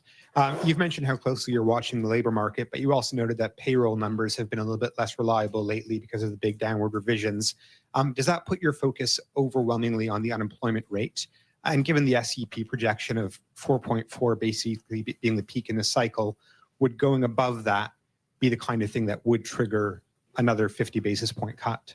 So we will continue to look at that broad array of labor market data, including the payroll numbers. We're not discarding those. I mean, we'll certainly look at those, but we will mentally tend to adjust them based on the QCEW adjustment, which you referred to. There isn't a bright line. It will be, the unemployment rate's very important, of course, but there isn't a single statistic or a single bright line over which that might move that would dictate one thing or another. We'll look at each meeting, we'll look at all the data on inflation, economic activity, and the labor market, and we'll make decisions about is our policy stance where it needs to be to foster over the medium term our mandate goals. Yeah, so I can't say we have a bright line in mind. Matt Egan. Thanks, Chair Powell. Matt Egan from CNN. I know that you discussed earlier how the Fed does whatever the right thing is and nothing else factors in. But in general, can you talk about whether or not you believe a sitting U.S. president should have a say in Fed decisions on interest rates? Because that's something that former President Trump, who obviously appointed you, has previously suggested. And I know the Fed is designed to be independent. This is such a dumb question. But why? Can you tell the public why you view that so important? Sure. So countries that are democracies around the world, countries that are sort of like the United States, all have what are called independent central banks. And the reason is that people have found over time that insulating the central bank from direct control by political authorities avoids making monetary policy in a way that favors maybe people who are in office as opposed to people who are not in office. So that's the idea, is that, and I think the data are clear that countries that have independent central banks, they get lower inflation. And so we do our work to serve all Americans. We're not serving any politician, any political figure, any cause, any issue, nothing. It's just maximum employment and price stability on behalf of all Americans. And that's how the other central banks are set up too. It's a good institutional arrangement, which has been good for the public. And I hope and strongly believe that it will, continue.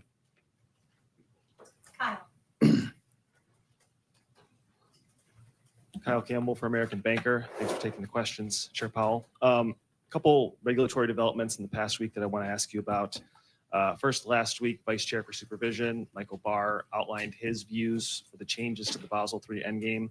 I'm wondering if you are in alignment with him on what those changes should be, if those have support on the board in a broad way that you're looking for, and if you think the other agencies are also fully on board with that approach. And then yesterday, other banking regulators. You know what? Hold the second question. Okay, sure. Let me we'll give you the second question. So the answer to your question is that yes, those changes were negotiated between the agencies with my support and with my involvement, with the idea that we were going to repropose the changes that Vice Chair Barr talked about, and then take comment on them. So yes, that is, that's happening with my support. That's not a final proposal, though. You understand? We're putting them out for comment. We're going to take comment and make appropriate changes. We don't have a calendar date for that. And as for the other agencies, the idea is that we're all moving together. We're not moving separately. So that I don't know exactly where that is, but the idea is that we will move as a group to put this again out for comment, and then it'll come. The comments will come back 60 days later, and we'll dive into them, and we'll try to bring this to a conclusion sometime in the first half of next year. And then yesterday there were merger reform finalizations from the other bank regulators. What does the Fed have to do to align itself on merger? I would bounce that question to Vice Chair Barr. It's a good question, but I don't have that today. Thanks. Jennifer for the last question. Thank you, Chair Powell. Jennifer Schonberger with Yahoo Finance. You said earlier that the decision today reflects with appropriate recalibration strength in the labor market that can be maintained in the context of moderate growth. even though the policy statement says you view the risks to inflation and job growth as roughly balanced. Given what you've said, though, today, I'm curious, are you more worried about the job market and growth than inflation? Are they not roughly balanced? No, I think, and we think they are now roughly balanced. So if you go back for a long time, the risks were on inflation. We had a historically tight labor market, historically tight. There was a severe labor shortage. So very hot labor market. And we had inflation way above target. So, that said to us, concentrate on inflation. And we did for a while. And we kept at that the stance that we put in place 14 months ago was a stance that was focused on bringing down inflation. Part of bringing down inflation, though, is cooling off the economy and a little bit cooling off the labor market. You now have a cooler labor market in part because of our activities. So what that tells you is it's time to change our stance. So we did that. The sense of the change in the stance is that we're recalibrating our policy over time to a stance that will be more neutral. And today I think we made a good, strong start on that. I think it was the right decision. And I think it should send a signal that that we're committed to coming up with a good outcome here. Vulnerable to a shock now that could tip it into recession? I don't think so. I don't, as I look, well, let me look at it this way. I don't see anything in the economy right now that suggests that the likelihood of a downturn is elevated. Okay, I don't see that. You see growth at a solid rate. You see inflation coming down, and you see a labor market that's still at very solid levels. So I don't really see that. No, thank you. Thank you. Okay, there you go, folks. That is JPOW. At the very end, he stopped himself from saying recession versus downturn. I think he readjusted himself because he's not supposed to say that word, especially if there is no recession. But yeah, look, I have a couple things to say about that. We'll go deeper into the analysis. We're going to be live for the next hour as we close the market. This basically transitions us into the market close. Thank you, everybody, for being here. For those that are just joining, 50 bips of cuts we got today. Now, for the reason why, for everyone confused why the market's selling off, remember, we talked about this right before we got the announcement. Every FOMC, quite literally, at least for the last 5 of them, definitely for the last one when IWM pumped up to 228 and then it fell to 212 by the end of the day, 207-ish. The market buys the announcement. They sell the presser. Usually there's something in the presser because JPOW's been speaking for the past hour and all the algorithms are processing all of his words. And just like at the end when he said recession, boom, the algo processes the word, they say something, and you tend to get a bit of a sell-off. That just tends to happen.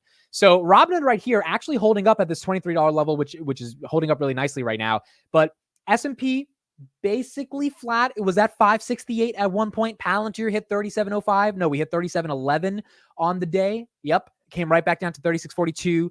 IBIT is up 0.5% because Bitcoin went all the way to 61,357, up 2% on the day. Now it's back down to 60,259. Still green from that 59,000 level in the morning, but it is red from the levels we hit just 40 minutes ago. Amazon barely green on the day. Apple 220, it was at 223. Nvidia was at 117. Now it's at 114. I don't think the sell-off right now really matters.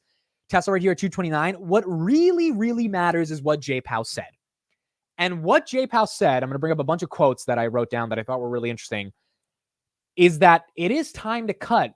And it's time to cut because it's been time to cut. So I think the most important quote that he said, and this is where you guys heard the random 3 wows in between him talking, was if we got the July jobs report before the July meeting, we probably would have cut rates then. And he repeated that 2 times.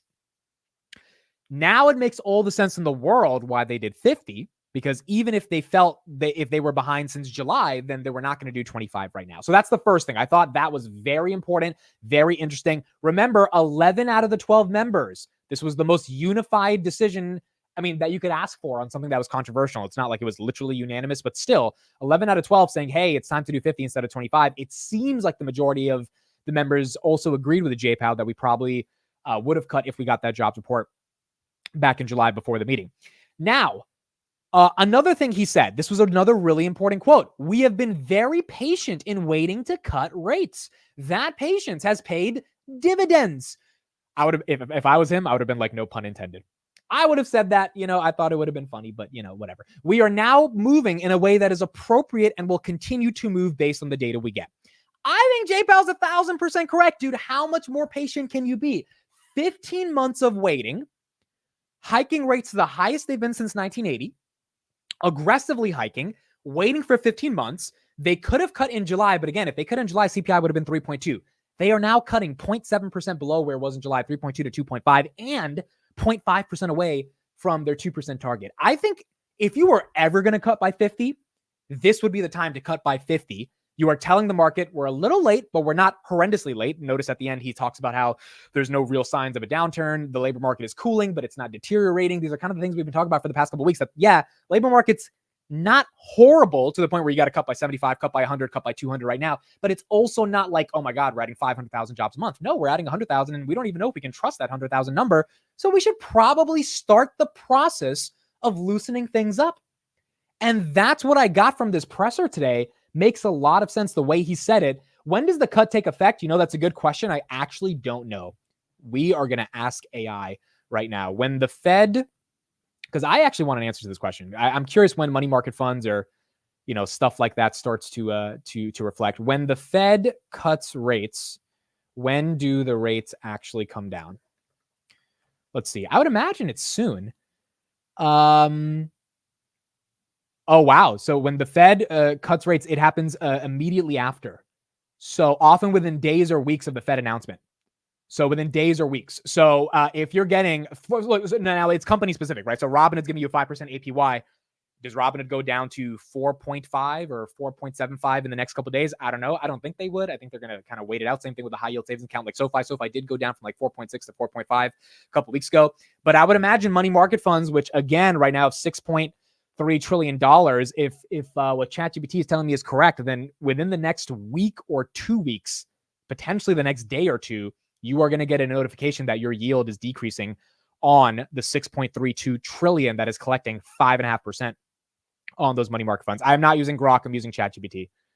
Dude, I'm using this thing daily. I paid $20 a month for it. I might as well use it, and it's pretty effective. So it seems like those are going to take into effect really soon. Now, remember, it takes time for that to actually have the market dynamics that we want to see. For example, if you're a pizzeria and you just fired 3 employees because business is slowing down, the only way you hire those 3 employees back are 2 things. Number one, the general consumer in your location needs to feel, better with their disposable income to start buying pizza, for the point for you to have more demand so you could hire those 3 employees. Rate cuts will help that consumer. For example, if that consumer, needs to take out a loan and they get a better rate on that loan and therefore they have some more disposable income they can throw around at a pizza shop, that gives you more demand. So that's one thing you need to wait on. That takes some time.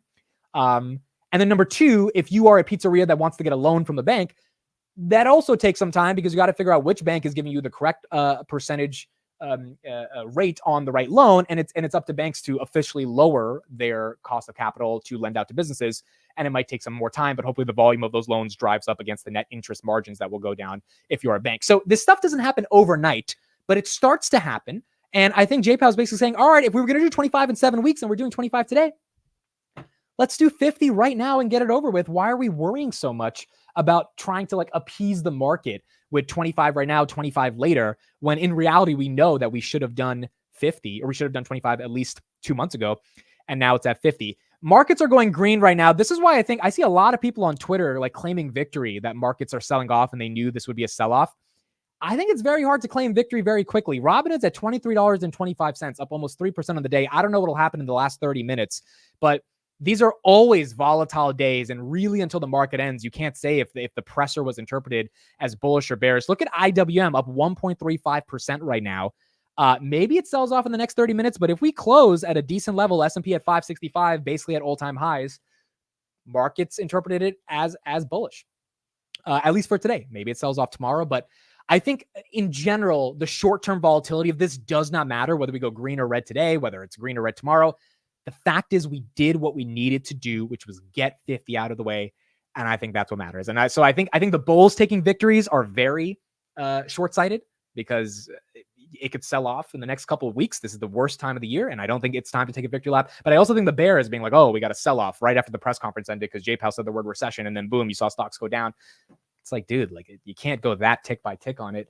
You got to kind of give it a little bit of time to play out. So far, S&P is at all-time highs. The bears have been incorrect for the past couple months. I'm not saying the bears are going to be incorrect by the end of the year. I'm not saying the bulls have definitively won. We still have to see if 50 is ultimately bullish over the next few weeks. But at least for now, the market likes 50. The market indeed does like 50. 50 shows he waited too long to start the cutting. So I would disagree a little there. It's not that you're wrong, Jeff, that he waited too long to start the cutting. It's that I think the conditions are now quite literally perfect for the cut. What do I mean by that? CPI is very close to their target. In July, it wouldn't have been close to their target. And unemployment, although it's coming down, it's not aggressively coming down. If we had unemployment adding like 30,000 jobs a month, then I would say, yeah, 50 shows is way too long and he probably would have done 75. But it kind of feels like it's in the right moment doing this 50, given inflation, given the labor market, and ultimately given how long they've waited to be patient until inflation gets to those levels. And that's what we got right now. Cause Why Not says money market funds will cut as soon as they start losing money on paying a higher rate than the bills pay them. If you are in a money market fund, let me know over the next couple of days. If you join the stream, just put in the chat if your rates are going to get cut soon, if your money's in a money market fund. The reason JPOW said older people are going to have a harder time dealing with this from their income is because many older people that have made wealth in their life, they're preserving it right now for zero risk outside of the opportunity cost of not investing in Palantir, because that is a little bit of a risk, for 5%, right? They're getting 5%. They don't need 100% from Palantir because they have probably a couple million, and that couple million is printing them some decent money. That is going to be a little bit harder for people to reconcile, and they're going to have to figure out, hey, do we put it back into the markets? But again, there is no reason $6 trillion in the world's greatest economy, and in my opinion, the world's greatest country, needs to be on the sidelines. It is time to put that money into the Home Depots, the Coca-Colas, the Amazons, the Microsofts, the General Mills, the Palantirs, the Teslas of the world. It's time for that money to go into American innovation, to American jobs. But we had to combat inflation, and we were able to combat inflation enough for at least the market to now feel maybe it's time for that money to come back. Let's get some coverage on CNBC, and then we'll keep going from there. Got about 30 minutes till the market closes. Okay, that was Fed Chair Powell following the decision to cut interest rates by 50 basis points. Perhaps a bit of a surprise today. Chair Powell saying moments ago, you heard it in the news conference, that there is greater confidence that inflation is moving closer to their target, that the labor market has cooled, but that the economy remains strong overall. Important to note, too, today that there was one dissent from Governor Bowman. That's the first from a position of that stature since 2005. Stocks have been a bit volatile following the decision. We can take a look now. We are higher across the board. We'll track it, of course, over this final stretch. Welcome, everybody, to Closing Bell. I'm Scott Wapner. We're live today in downtown Los Angeles at Double Line, and we are joined now by the firm's founder, CEO, and CIO, Jeffrey Gundlach, who always joins us on Fed Day. Thanks for having us here once again. Nice to be here. You said yesterday when we spoke 50 was your call. That's what you thought it was going to be. Now we have that. Now what's your reaction today? Look at the quants in the background. They got the terminal pulled up. Look at the quants. They're like trading on little pennies. That's crazy, dude. I want to visit a quants day in the life one day. One of my friends works at a market maker, and he was telling me how crazy it is. Just like literal pennies of a penny determine how many profits they make. So there you go. They're in the background trading right now. Obviously, I'm not surprised because I thought it was going to be 50. I thought it was interesting that later in the press conference, Jay Powell admitted that they maybe could have gone in July. I remember when we met 6 weeks or 7 weeks ago at the July 31st meeting, I said, I think they should have cut. And what probably spurred my confidence that this cut was coming was since July 31st, the 2-year Treasury yield has dropped by more than 50 basis points. It's changing. There's a lot of volatility in rates today, too, after this Fed meeting. What do you make of that? Why are rates up today, do you think? Well, the short end is down.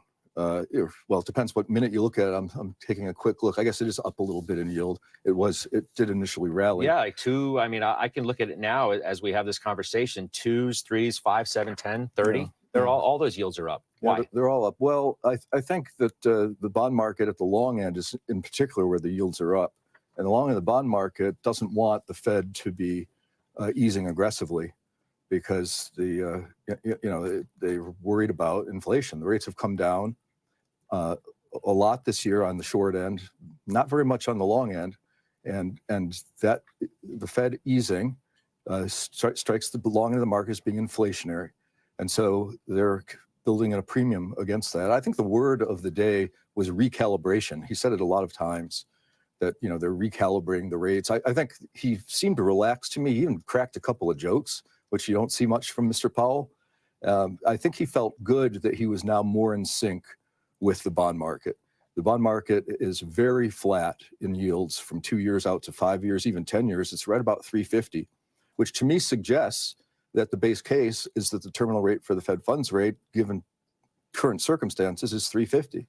And interestingly, they sort of said at the end of 2025, they think they'll be at about 350. And so he's now very much in sync with the bond market. And I think he was uncomfortably out of sync with what was going on, particularly with the 2-year Treasury, which I always say the Fed follows the 2-year Treasury, and they really had to do 50 to get more in line with that pricing. You've made the argument, and you did again with me yesterday, that the Fed's behind the curve. The chair himself was pretty emphatic that he says we're not. Mm. Your reaction? Well, now they're not so far behind the curve. I think they are a little bit because... Again, that's why they did 50. Now they're not as behind as they were before, but now it seems like as long as they do 100 by the rest of the year, by the end of the year, it's going to be what the Fed or what the market wants. They're still up at 4 7/8 on the middle of the Fed funds rate, and bond market's down at 350. But it seems to me that they're very open to keeping this process going. It's interesting that the next Fed meeting is after the election. Usually it would be before the election. I think they punted it a week. So they'll have a lot more potential to cut 50 in November than they would have if it was right before the election. Then it starts to, I don't really put much credence in this idea that the Fed is thinking about elections. Jay has said that repeatedly. I actually take him at his word.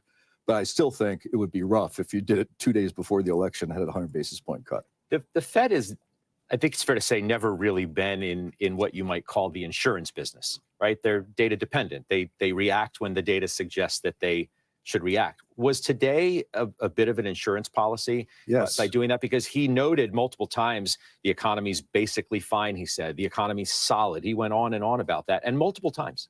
He used the words risk management more than once. And that strongly suggests an insurance policy type of mentality, at least partially, because he knows that the employment rate, the jobs that are reported the first Friday of the month, he admitted that they're artificial. He actually said that today, that there's something artificial about them because they keep revising them lower. There was that monstrous 818,000 jobs on the revision. And it seems to be happening consistently. And he said, we'll make a mental correction now on the first Friday of the month they come out, which would mean about, just think of it as being 75,000 jobs overstated. And so I think if we get to an employment report that's at 100,000 jobs, that's going to be a real danger signal. Because if you clip 75,000 off of that, you're getting down, you're starting to fly the plane near the tops of the trees. And also I want to point out, as I always do, that the household survey, which is also an important survey, tends to be more accurate at turning points in the economy, that has had negative full-time job growth this year. All through January, now we're 8 months, negative job growth. And the part-time jobs are almost zero. So the surveys do not really jibe with one another, but they're clearly weakening, and he acknowledged that today. But do you think the economy is weaker than the Fed chair himself just said? I think the present data supports, and it's backward looking, but the present data, which is backward looking, supports his statement that the economy isn't showing signs of significant stress.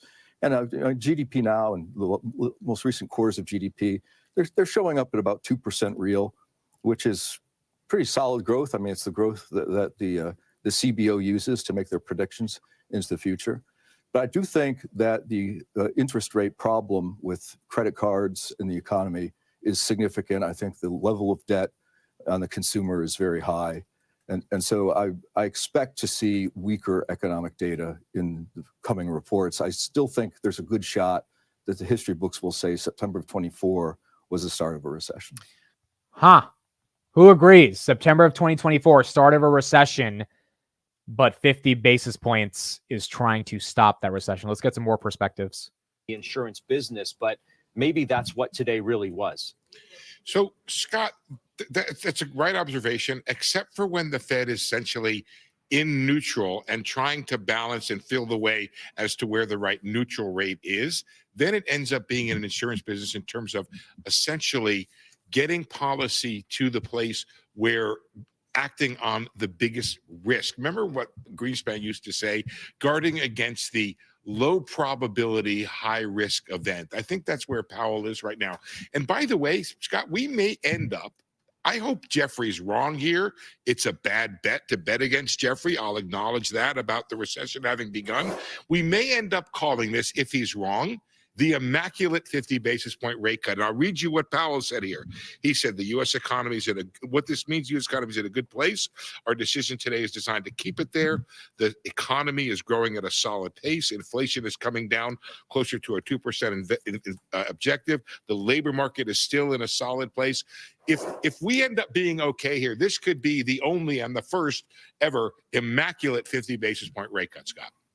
And you know, what I've been saying for the past couple of months, and I think a lot of you tend to agree with this. It's not that original of a take, but I think it is logical. We printed trillions of dollars in 2020 and 2021. Unemployment was at 15%. We took rates to zero and negative to an extent. And then we hiked them up the fastest we've ever hiked them up since 1980. Those take away all of the leading and lagging and historical economic indicators when you do something like that. Like when you go through trillions of dollars of stimulus that's printed and then rates that go up as fast as they've or twice as fast as they've ever gone up, it begs the question, hey, can we trust the historical indicators because we're in such uncharted territories? And I think this idea of an immaculate 50 basis point cut, if a recession does happen, maybe in 2025, 2026, or maybe it doesn't happen for the next 4 or 5 years, and we avoid it at the end of 2024 and we actually have a bull run, then that will be because of today. That will be because JPOW decided today, enough is enough. We're not going to keep rates this high for this long. Probably should have cut before, but now there is like if we cut in July, again, you would have some people saying they probably should cut, but maybe they shouldn't. If they didn't cut today, everyone would be upset.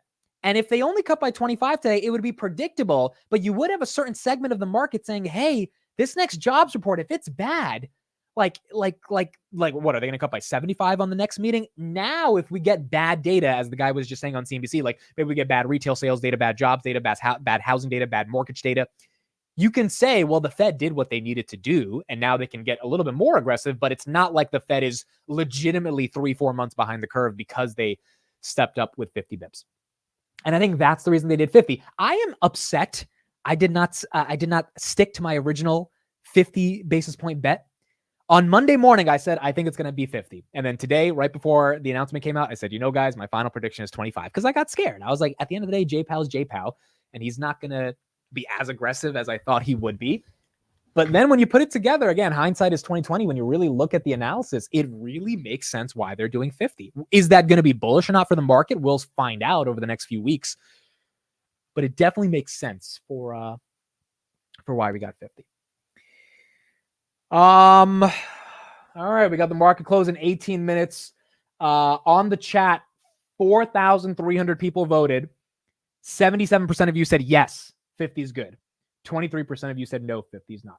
Give me the best reason 50 is not good. Put it in the chat. Even if you're a bull, give me the best reason why 50 is not good. Why is 50 an issue? Why should we be sad that we've got 50?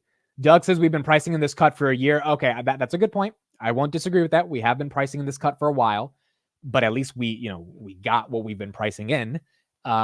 But you could argue, you can make a bear case that, hey, 50 is well baked into the market. S&P should not be hitting all-time highs today like it did an hour ago. There you go. S&P was at 568.69. And we're going to need more earnings growth to justify expansion of the S&P. I think that's fair. I don't think that's like a super bear case, but I think that's fair to make that point. Creates doubt that the economy is in a doubtful recession. Yes, that is fair as well. I think you have an argument there. 50 bips is not good as it signals Powell is more worried about the economy than advertised. Again, see, like that's the basic argument. I don't think, given what I heard today, I don't think that is how he feels. If he said we should have cut in July, then his argument, then it's just like a natural cutting cycle versus a scared cutting cycle. One thing is funny. I put on Twitter that quote about cutting in July if they had the jobs report. Someone asked, well, why don't they do the FOMC meeting after the jobs report? That's a good question. It's like, why don't you get all the data and then do the FOMC meeting? But, in general, it does seem like sometimes they're lagging, but it's okay if they're lagging.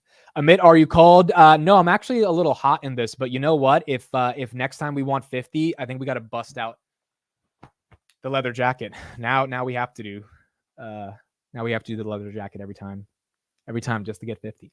Okay, hold on. I was going to clip this, but let's, I want to see my reaction when I saw it was 50. Let's see how I reacted. Dude, that 50 really shocked me. I don't know if it hit you guys. I mean, like there was a part of me that expected it, but there was also a part of me that was like, hey, what if that doesn't happen? What if we...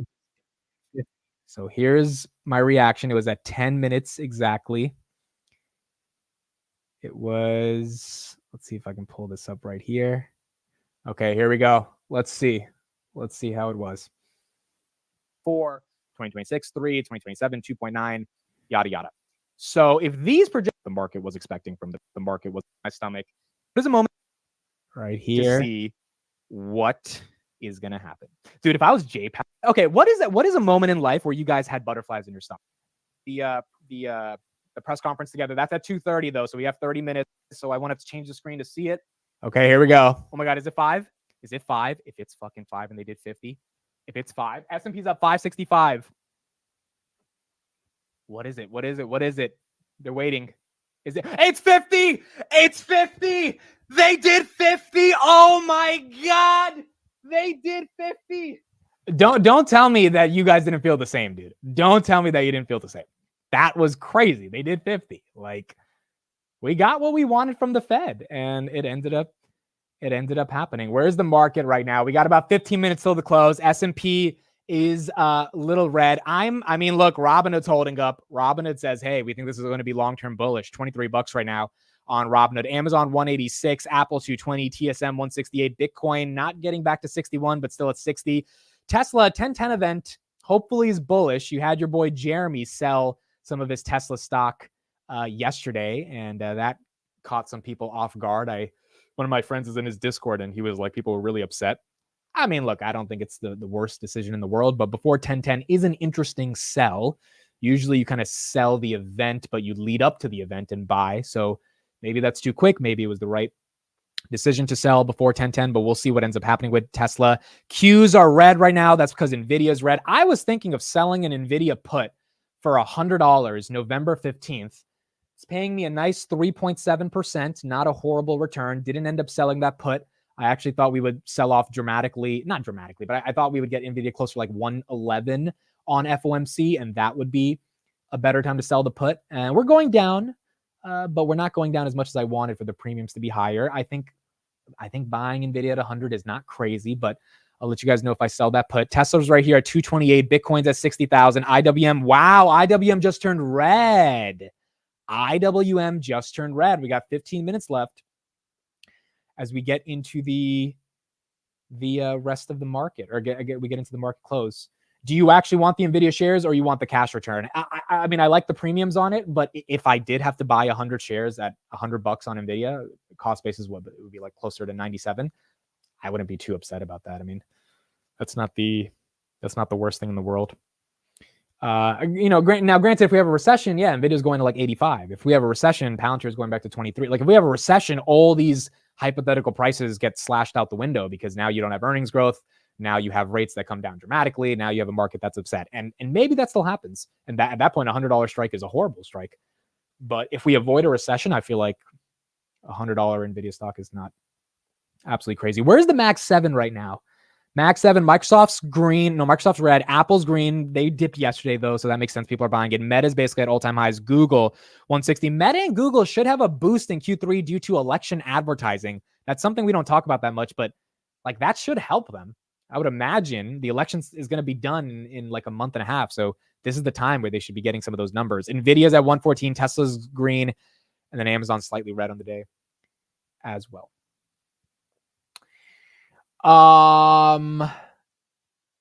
Gap up or gap down tomorrow, chat? Yeah, what do you guys think? Do we gap up or gap down tomorrow?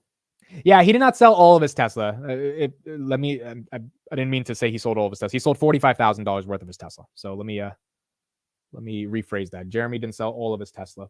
But again, I still had some people that were just like, why is he selling Tesla? It makes no sense. I'm like, well, dude, he's held it since 2018. He's taking some profits. It's not that big of a deal. But, you know, people think that 10/10 event is going to be bullish.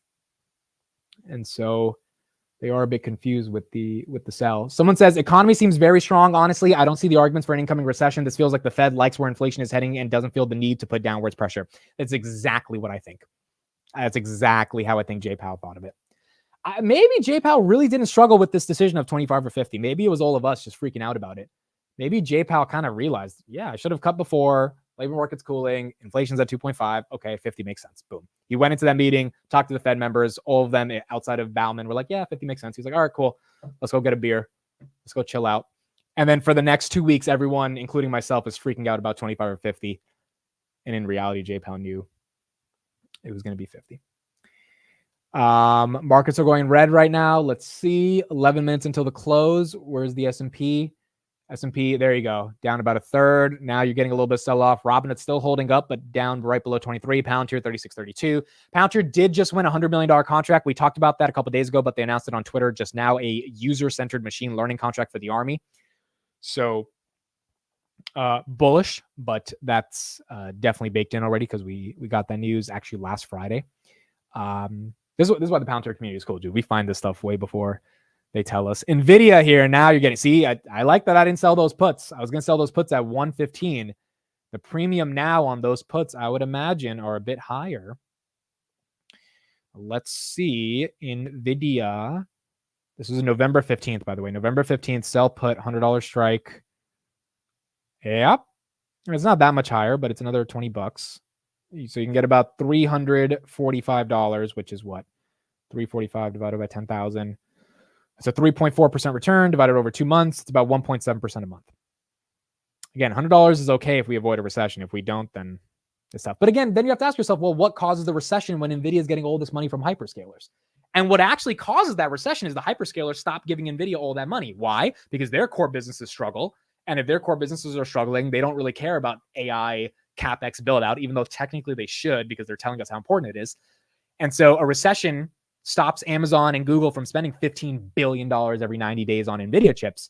And then NVIDIA shows less than stellar growth and probably can't justify their forward PE. So all of this is interlinked. And that's why avoiding recession is still very important. Is that with Maven? No, this is a totally different contract. Maven is different. We did get some more Maven updates yesterday around other entities using Maven, but that was not the Maven contract.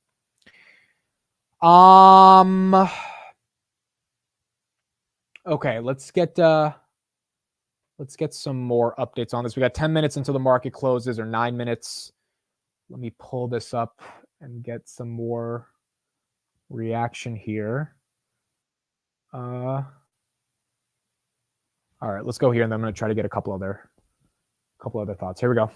S&P 500, and it was below average versus the 10-year Treasury. So I said, this is a bad setup because you've got an overvalued stock market and you've got interest rates almost sure to rise with what we knew was going to be rising inflation from negligible interest rates. So what allocators end up doing is they say, well, I don't like the S&P versus itself.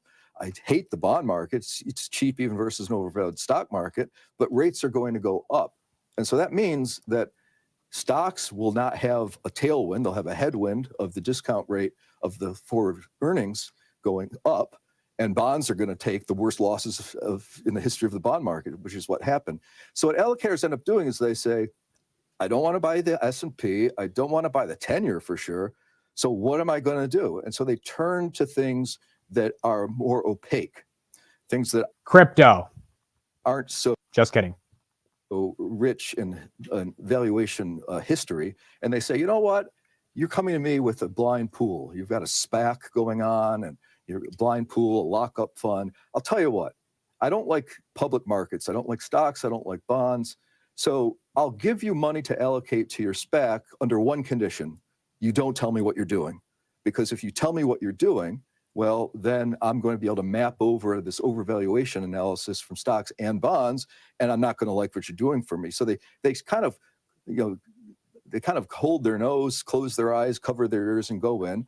And they hope. So he's saying no one wants bonds or stocks because of the Fed being so late that they're going to invest in SPACs. His argument is they're going to find alternative investments. I'm not sure that's fully congruent with what might happen. Hope that it's going to work out. Unfortunately, the promise of a lot of private markets is a little bit of a false promise. It's based upon a Sharpe ratio or volatility argument, which means you get about the same return or hopefully a little bit better. Okay, let's go to Bloomberg and see what they're saying. Here with the SEC chair do, and I've been saying you got to come out the curve. Maybe you don't want to go all the way out to the 10-year. Come out to the 2-year. The 2-year was at 5% not so long ago. Now it's down to 3.5%. So you got to start increasing that duration of your portfolio. The timing isn't that great since we're at the lower end of the trading range, but you're never going to time the bottom perfectly, just like you won't in equities. So you got to start legging into more fixed income into your portfolios. What about the corporate bond market? The corporate bond market has had a great run from a spread standpoint. It's tightened a lot. It's very high quality, but just from a spread standpoint, it looks a little expensive, but I'd rather be there than in some of the riskier parts of the market. The credit curve is flattened a lot, meaning the yield pickup to go buy something riskier, like CCC high yield, for example, has come down a lot. So you're not getting paid that much more to take more risk. So I do like staying in the higher quality parts of the fixed income market. Can you sort of elaborate on that as well? Because we're hearing the same thing from folks in the equity space saying, yeah, we're going to stay invested, but we're gravitating to things that are a little bit more safe. Meet Kevin just said sell stocks and take a vacation till November. For defensive or boring, I think is what one of our guests called it earlier this week here. But what does that mean? I mean, in terms of, because if it's not just the shortest of short-term duration in terms of, doing NT bills and other money market type instruments, then where do you find that safety? Well, high quality can also be out the curve. 10-year treasury is high quality. It's government guaranteed. You could pick up additional yield by going into locking in for 10 years or taking that with the idea. I'm just saying you can buy treasuries to get high quality exposure. Gotcha. On top, the next step would be going to things like government guaranteed agency mortgage-backed securities. You get paid some spread to take on prepayment risk, and those look really cheap relative to history. And investing grade corporate bonds are another tool in the toolkit for investors where you can pick up a little bit of spread, but you're not really taking a lot of credit risk. I also don't mind the higher quality parts of, for example, high yield, double B high yield. There's still pretty good quality companies. If you do your credit selection, you can pick up some additional spread there, and you're not going to the junkiest parts of the market. When you look at past easing cycles at the start of it and the reaction that you got, let's take agency MBS, for example, mortgage-backed securities. Do you think we're going to see a similar repeat of those moves, or has that market changed so much from the previous easing cycles, a major? Okay, let's go back to CNBC, and then we got the close in 4 minutes. Is still with us. Michael, you're looking at the markets here. We're at the lows, I guess, for the Dow and the S&P. It's really dangerous, though, to judge what's going to happen in the markets by a knee-jerk reaction an hour after a decision. Yes, usually a hazard to extrapolate too directly. In fact, the pattern is often just a weak close on Fed day. There is a sort of mild rotational force underneath the surface. There's a bid in regional banks. It was an attempt to try to push up the small caps. Consumer cyclicals doing well, but it's really getting swamped by just a general maybe sell the news response. Also, the first rate cut in a cycle often is greeted with a little bit of indifference by the market. What I would say, too, is Fed decides to go bigger rather than smaller on the first cut, but Powell actively tried to withhold any promise that therefore it's going to be an accelerated easing cycle. There was a higher implied neutral rate, so the destination is a little bit higher. And then you guys were talking about Treasury yields response on the long end, especially going up. And I think that's kind of made the message a little bit staticky here in the markets. Big picture, we also had a market that seemed already priced pretty well for a soft landing type scenario, bumping up against levels that have capped the market for a couple of months. So let's see tomorrow if there's a cleaner kind of message in this market than we're getting so far. All right, we got 3 minutes. Let's see how we close out the stock market on one of the most important days this year, September 18th. The Fed has cut by 50 basis points. NVIDIA looks like it's going to close down about 2%.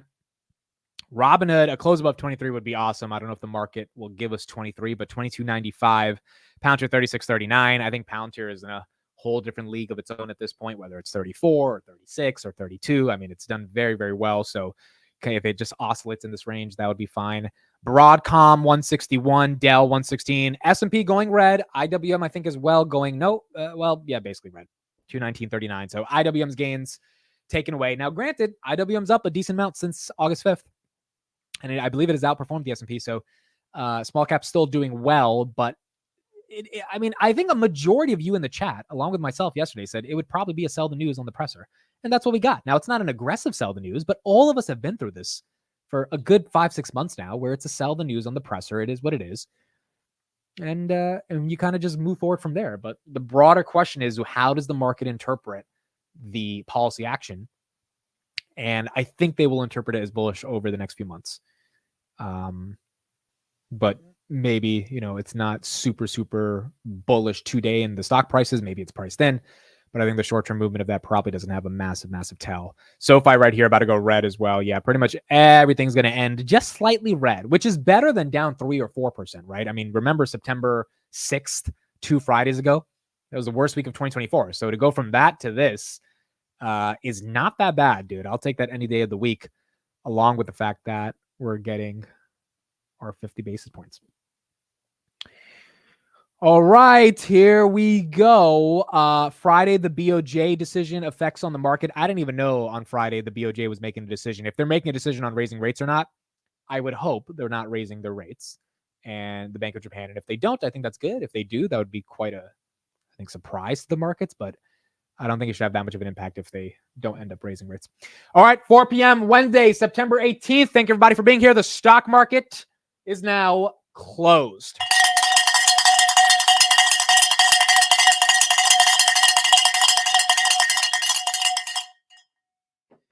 All right, let's see how the market ended for today. So S&P ends down 30 bips. All right, that's down, but not too down. Did hit a new all-time high today. NVIDIA ends down 2%. Tesla ends down 30 bips as well.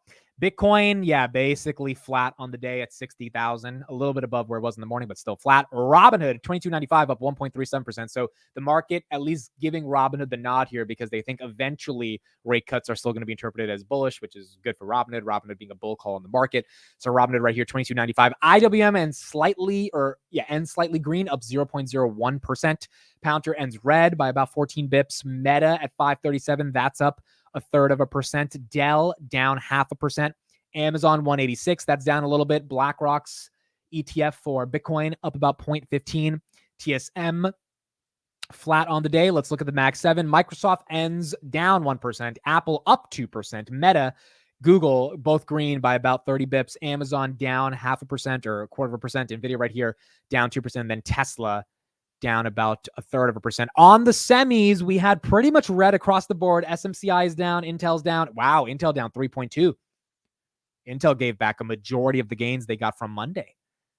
That's not bullish on Intel, dude. You don't want to see them reverse that much of their gains. That's not the best. Intel's down. NVIDIA's down. AMD back in the 148. ARM was up today. Interesting. ARM got a bid. Dell's down. Micron's down.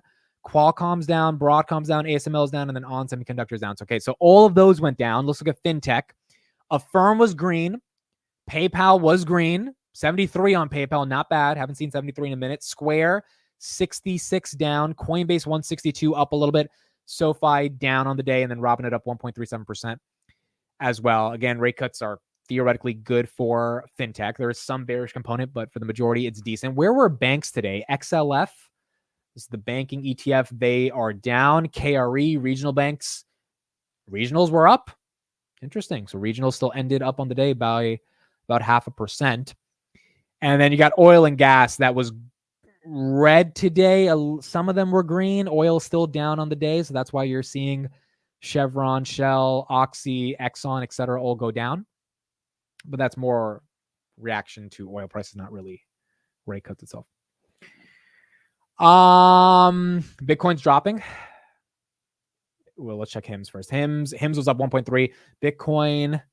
Oh yeah, look at Bitcoin. Nasty candle right there. Bitcoin was not able to hold up. Bitcoin was not able to hold up. Makes sense. S&P goes red. Bitcoin should probably go red with it.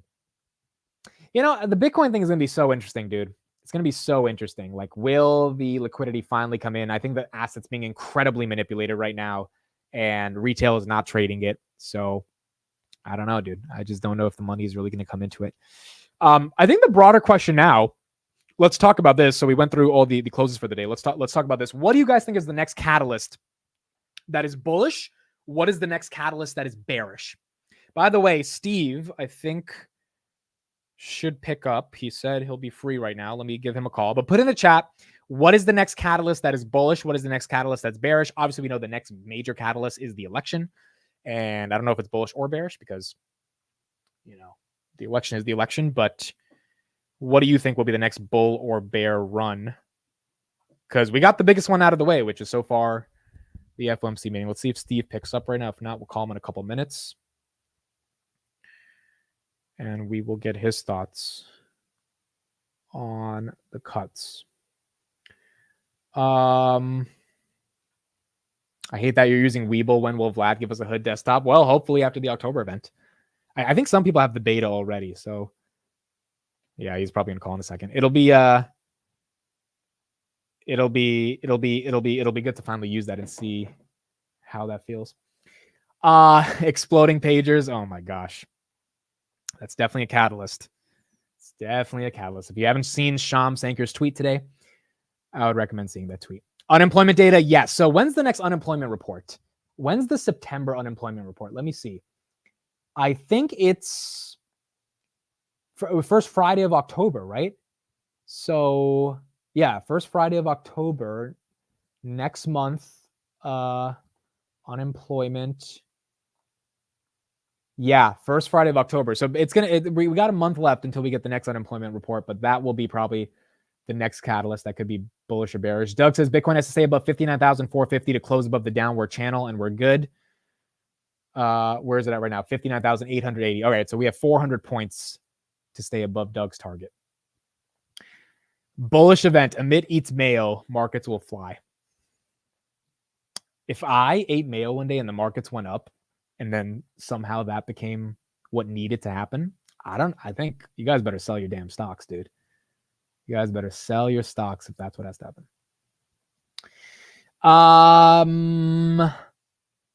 What else? Bearish is potential Middle Eastern problems with a war. Yeah, I mean, look, those exploding walkie-talkies, pagers, etc. If it's time to, or if they feel that they want to retaliate and that it's time to engage in something greater, whether it's Iran or Lebanon, whatever it may be with Israel, then that's also something that's could definitely affect the markets. I don't know. I mean, I definitely think that situation is not over. That situation, I think, is just beginning. The only argument we heard on the stream from one of the analysts today was it was a targeted attack, but there were civilian casualties. And so if there were civilian casualties, you would imagine that they would want to have some form of retaliation as well. How much mayo would you eat for hood to go to 35? Dude, first of all I need is 25. All right. I don't need 35. I need 25. That's it. I don't know, dude. Mayo, you guys, it's tough, dude. Like, if you told me you would guarantee me hood to 35 end of year, maybe I'll eat. I'll consider eating mayo inside a sandwich or something. But like, I don't know, dude. It's too much. It's too much to do because I know I'm gonna be throwing up internally every bite I eat. I'm getting richer with every bite, but I know how much I want to like throw up with every bite. So I don't know if it's possible. Nvidia right here, 112. Yeah, actually good I didn't sell those puts today. I might get a way better premium tomorrow. Philip says, do you guys think tomorrow will be a bull run? I think tomorrow we sell off. I think September, it's a bad September. That's the reason, guys, I took out my initial capital yesterday from the Robno trade because it made no sense that we were going to all-time highs. I was nervous for FOMC. And although we were green for like an hour, I mean, I think it was kind of obvious that shit was going to hit the fan. Not aggressively, but like, the markets would like be short-term volatile. And so I think tomorrow we get a casual sell-off. I don't think it has to be that aggressive. I don't think it has to be September 6th aggressive, but there's not that many positive catalysts in the near term. And maybe we just end out September flat to slightly down, and then we move forward. All right, here we go. We got our favorite contributor that is on the phone. Let's get him on the show. Steven Fiorillo, you're on the Market Close. Hello. Steve, I have a question for you. I have a question for you. Okay, you first. Is it true that you're getting opinions from some guy named Rick? Steve, I was going to ask you today, ironically, is your middle name Rick? It is not. Because for some reason, I had a feeling that your middle name was Rick. It actually is not, if you can believe that. Interesting. No, I actually am getting some opinions from a guy named Rick. And Interesting. those opinions are, I was talking to Rick the other day. It's funny you bring him up. And I said, hey, Rick, maybe we got to go to some establishments that you are giving me these opinions on. I mean, it may not be the worst idea in the world for you. It might not be the worst idea, especially if a guy is giving me opinions on certain establishments to do, especially from an investment perspective, because I'm trying to diversify my investments, given I just took out $40,000 from the stock market yesterday. Maybe we do some due diligence. I mean, it may not be a bad idea. Who knows? It may not be a bad idea. Steve, we cut by 50, bullish or bearish? I think we got to get through the election first. Okay, but 50. It's definitely, I think that if we cut by 25, I think we would have been down a lot today. Why? I just think that if he only cut by 25, it would have sent the message that we are going to take our sweet time bringing it down. And I just think the market would have responded poorly to it. And I think that if he did anything more than 50, it would have looked like a knee-jerk reaction and that something was in trouble. I think 50 was the right move, and I'm pretty happy about it. Did you actually think they would do 50 today? Because I thought they would still do 25. I thought they were going to do 50. Oh, so you actually legit felt they would do 50? I thought they were going to do 50 only because you have so much data now and they waited so long. I don't think that they really lose anything doing 50 here. I don't think they really lose anything doing 50 at the next close out the year. You got to look at where the 10 years. The 10-year yesterday was at 3.6%. So the Fed is completely offside right now. And that's the main reason why I thought 50 was more realistic than 25. And I think 75 would have been overkill for now, even though you can make an argument they did 3 75 basis point increases in a row last year. But I think it would have sent a bad message here. People were split on if it was going to be 25 or 50. Neither was going to be a surprise. I think they made a right move with 50. I want to read you a couple quotes JPOW said, because I know you probably I did not listen to it or read it. Okay, so that's perfect. I'll get your raw reaction to these quotes. So this one I think you'll love. Quote, if we got the July jobs report before the July meeting, we probably would have cut rates then. Yeah, no shit. I mean, dude, when he said that. But I don't believe they didn't have it. Well, Sorry. that's a different question. But but what he says, I agree 100% with. But it's hard to believe that, and this is what I don't understand. With all the technology that we have, how do they not have this information on a real-time basis? I don't understand that. That's where they need to contract Palantir. It's very simple. You cannot tell me that we don't have the capabilities to make a real-time system for the Fed to monitor what is going on with the economic indicators. It just, we're too technologically advanced not to have that system. Okay, let me give you another quote. Before that, real quick, Julie Law, thank you for becoming a channel member. Thank you, Julie, for becoming a channel member. Again, guys, if you join the channel, there's nothing exclusive. It's just $5 a month that supports the channel. So thank you, Julie, for becoming a channel member. All right, here's another quote. We have been very patient in waiting to cut rates. That patience has paid dividends. I would have said no pun intended, but I'm not JPOW.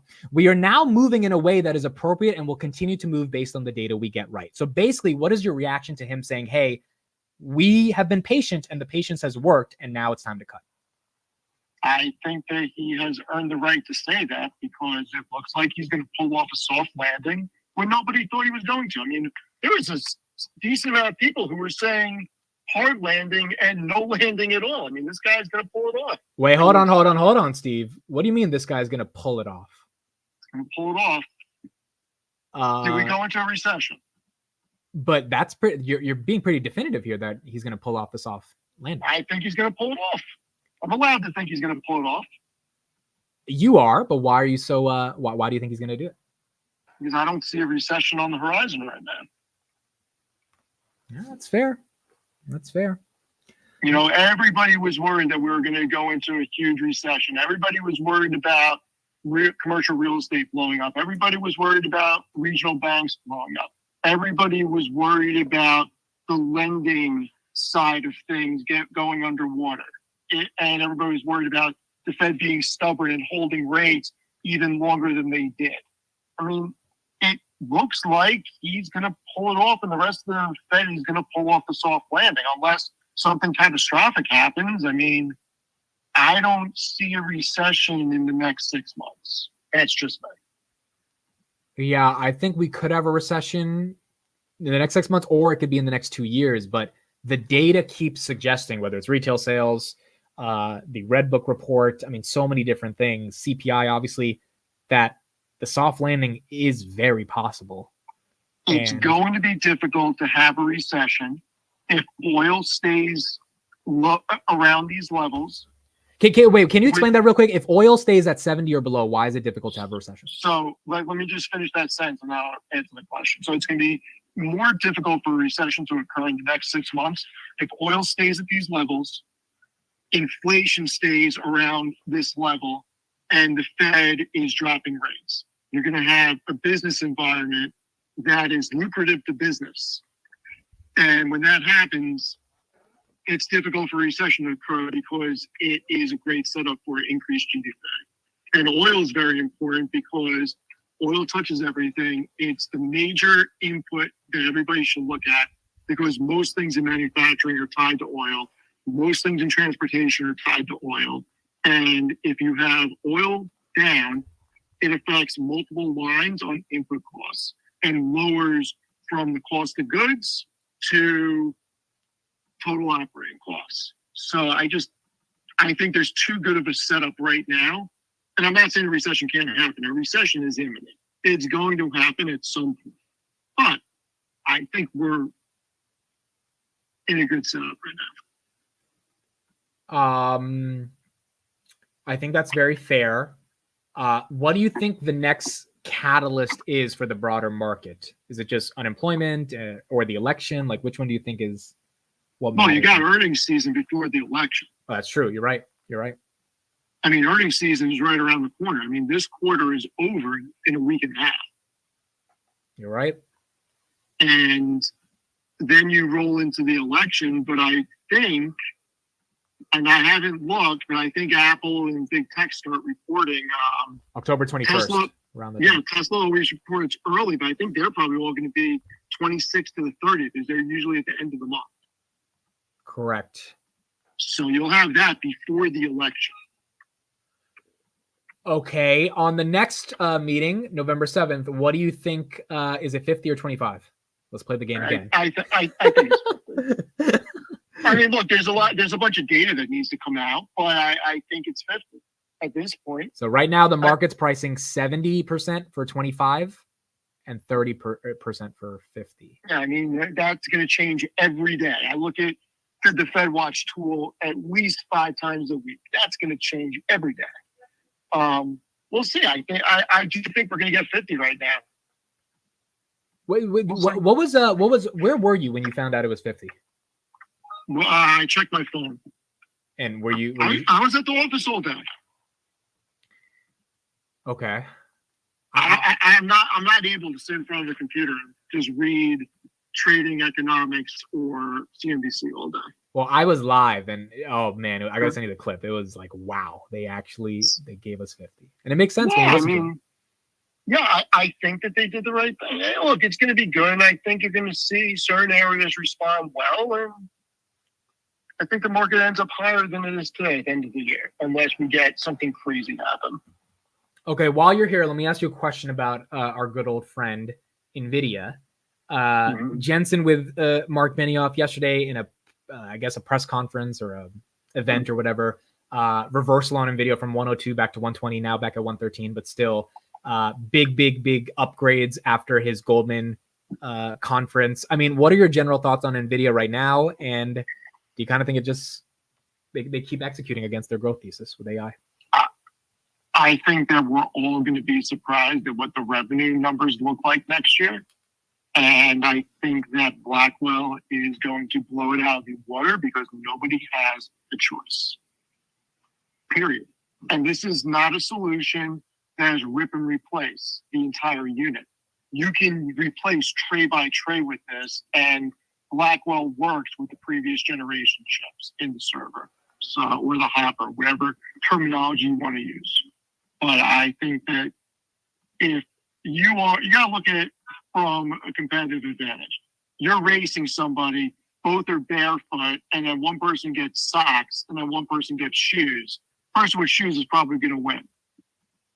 Everybody's in a race. And this is a situation where these companies are going to have to spend no matter what.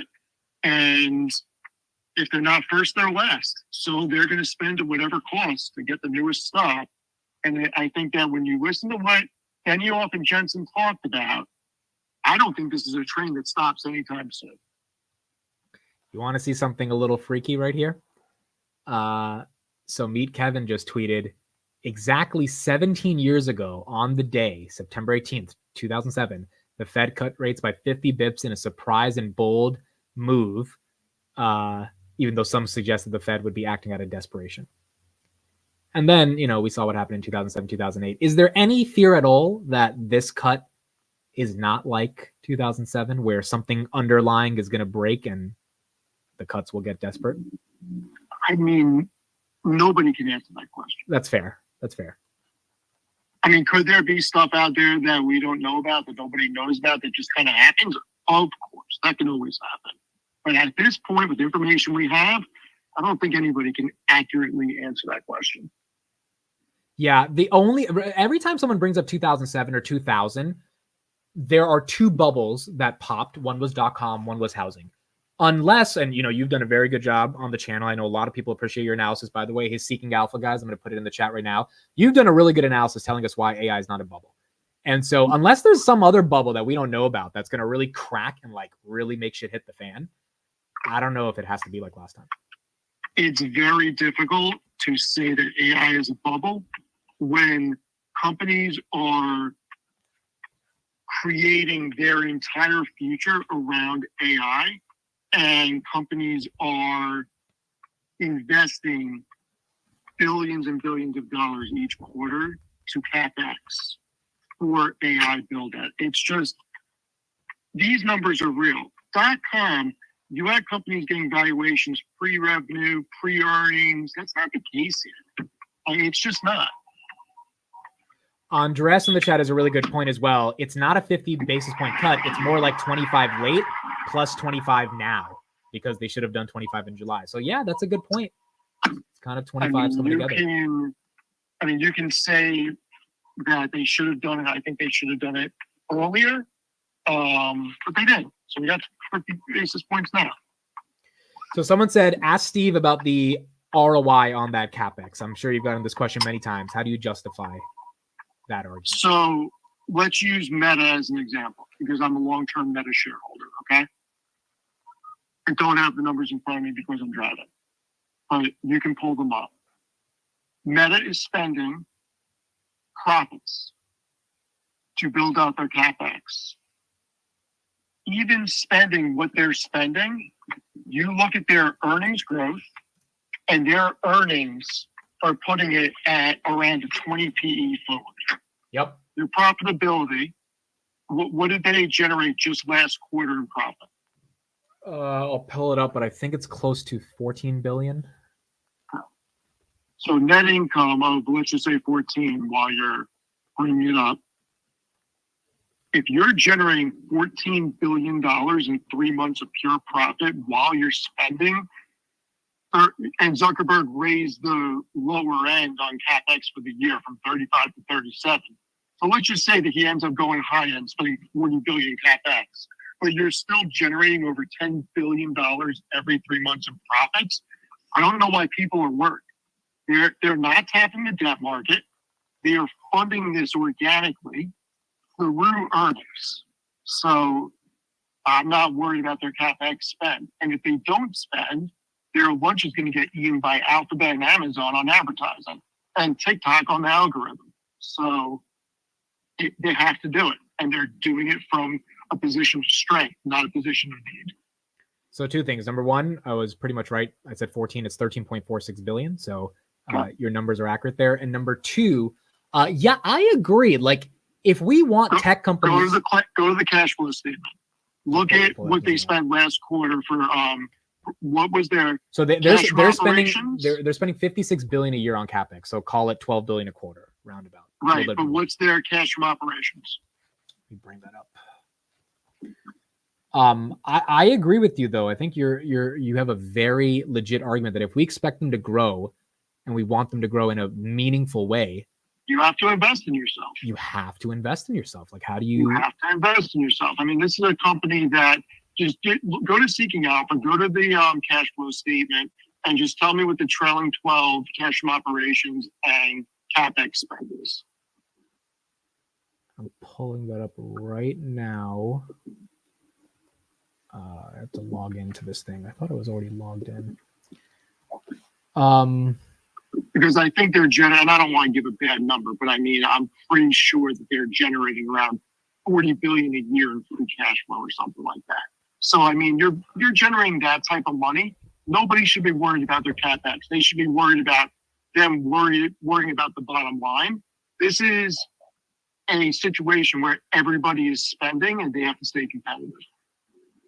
Yeah. And once again, they're not taking on debt to do this.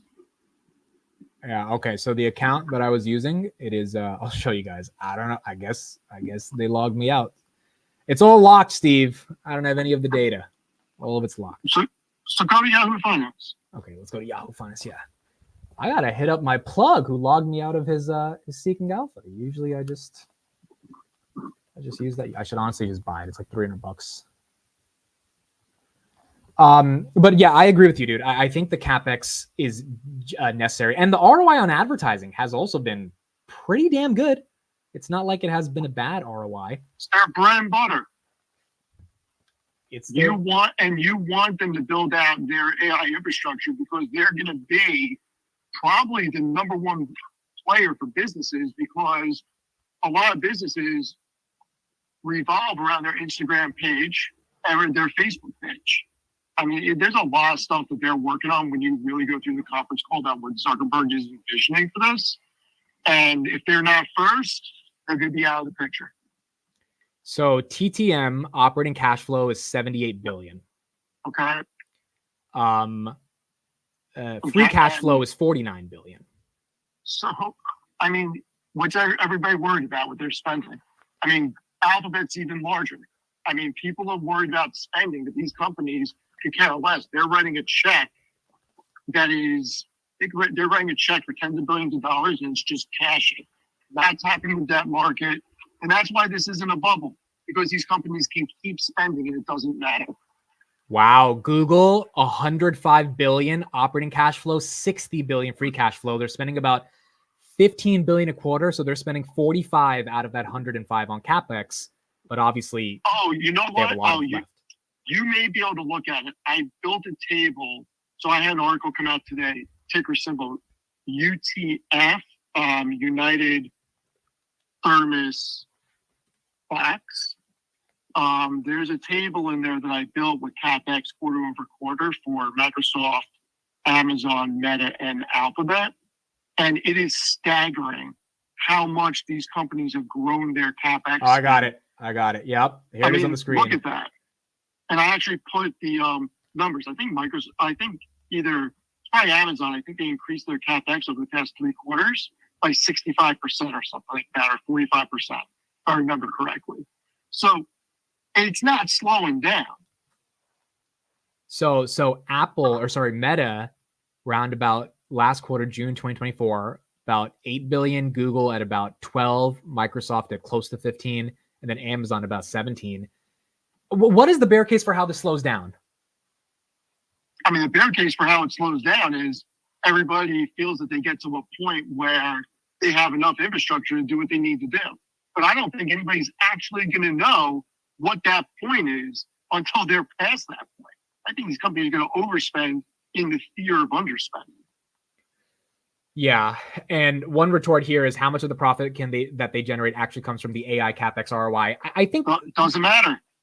I was going to say we don't have an answer yet for how much of the net income comes from the actual ROI.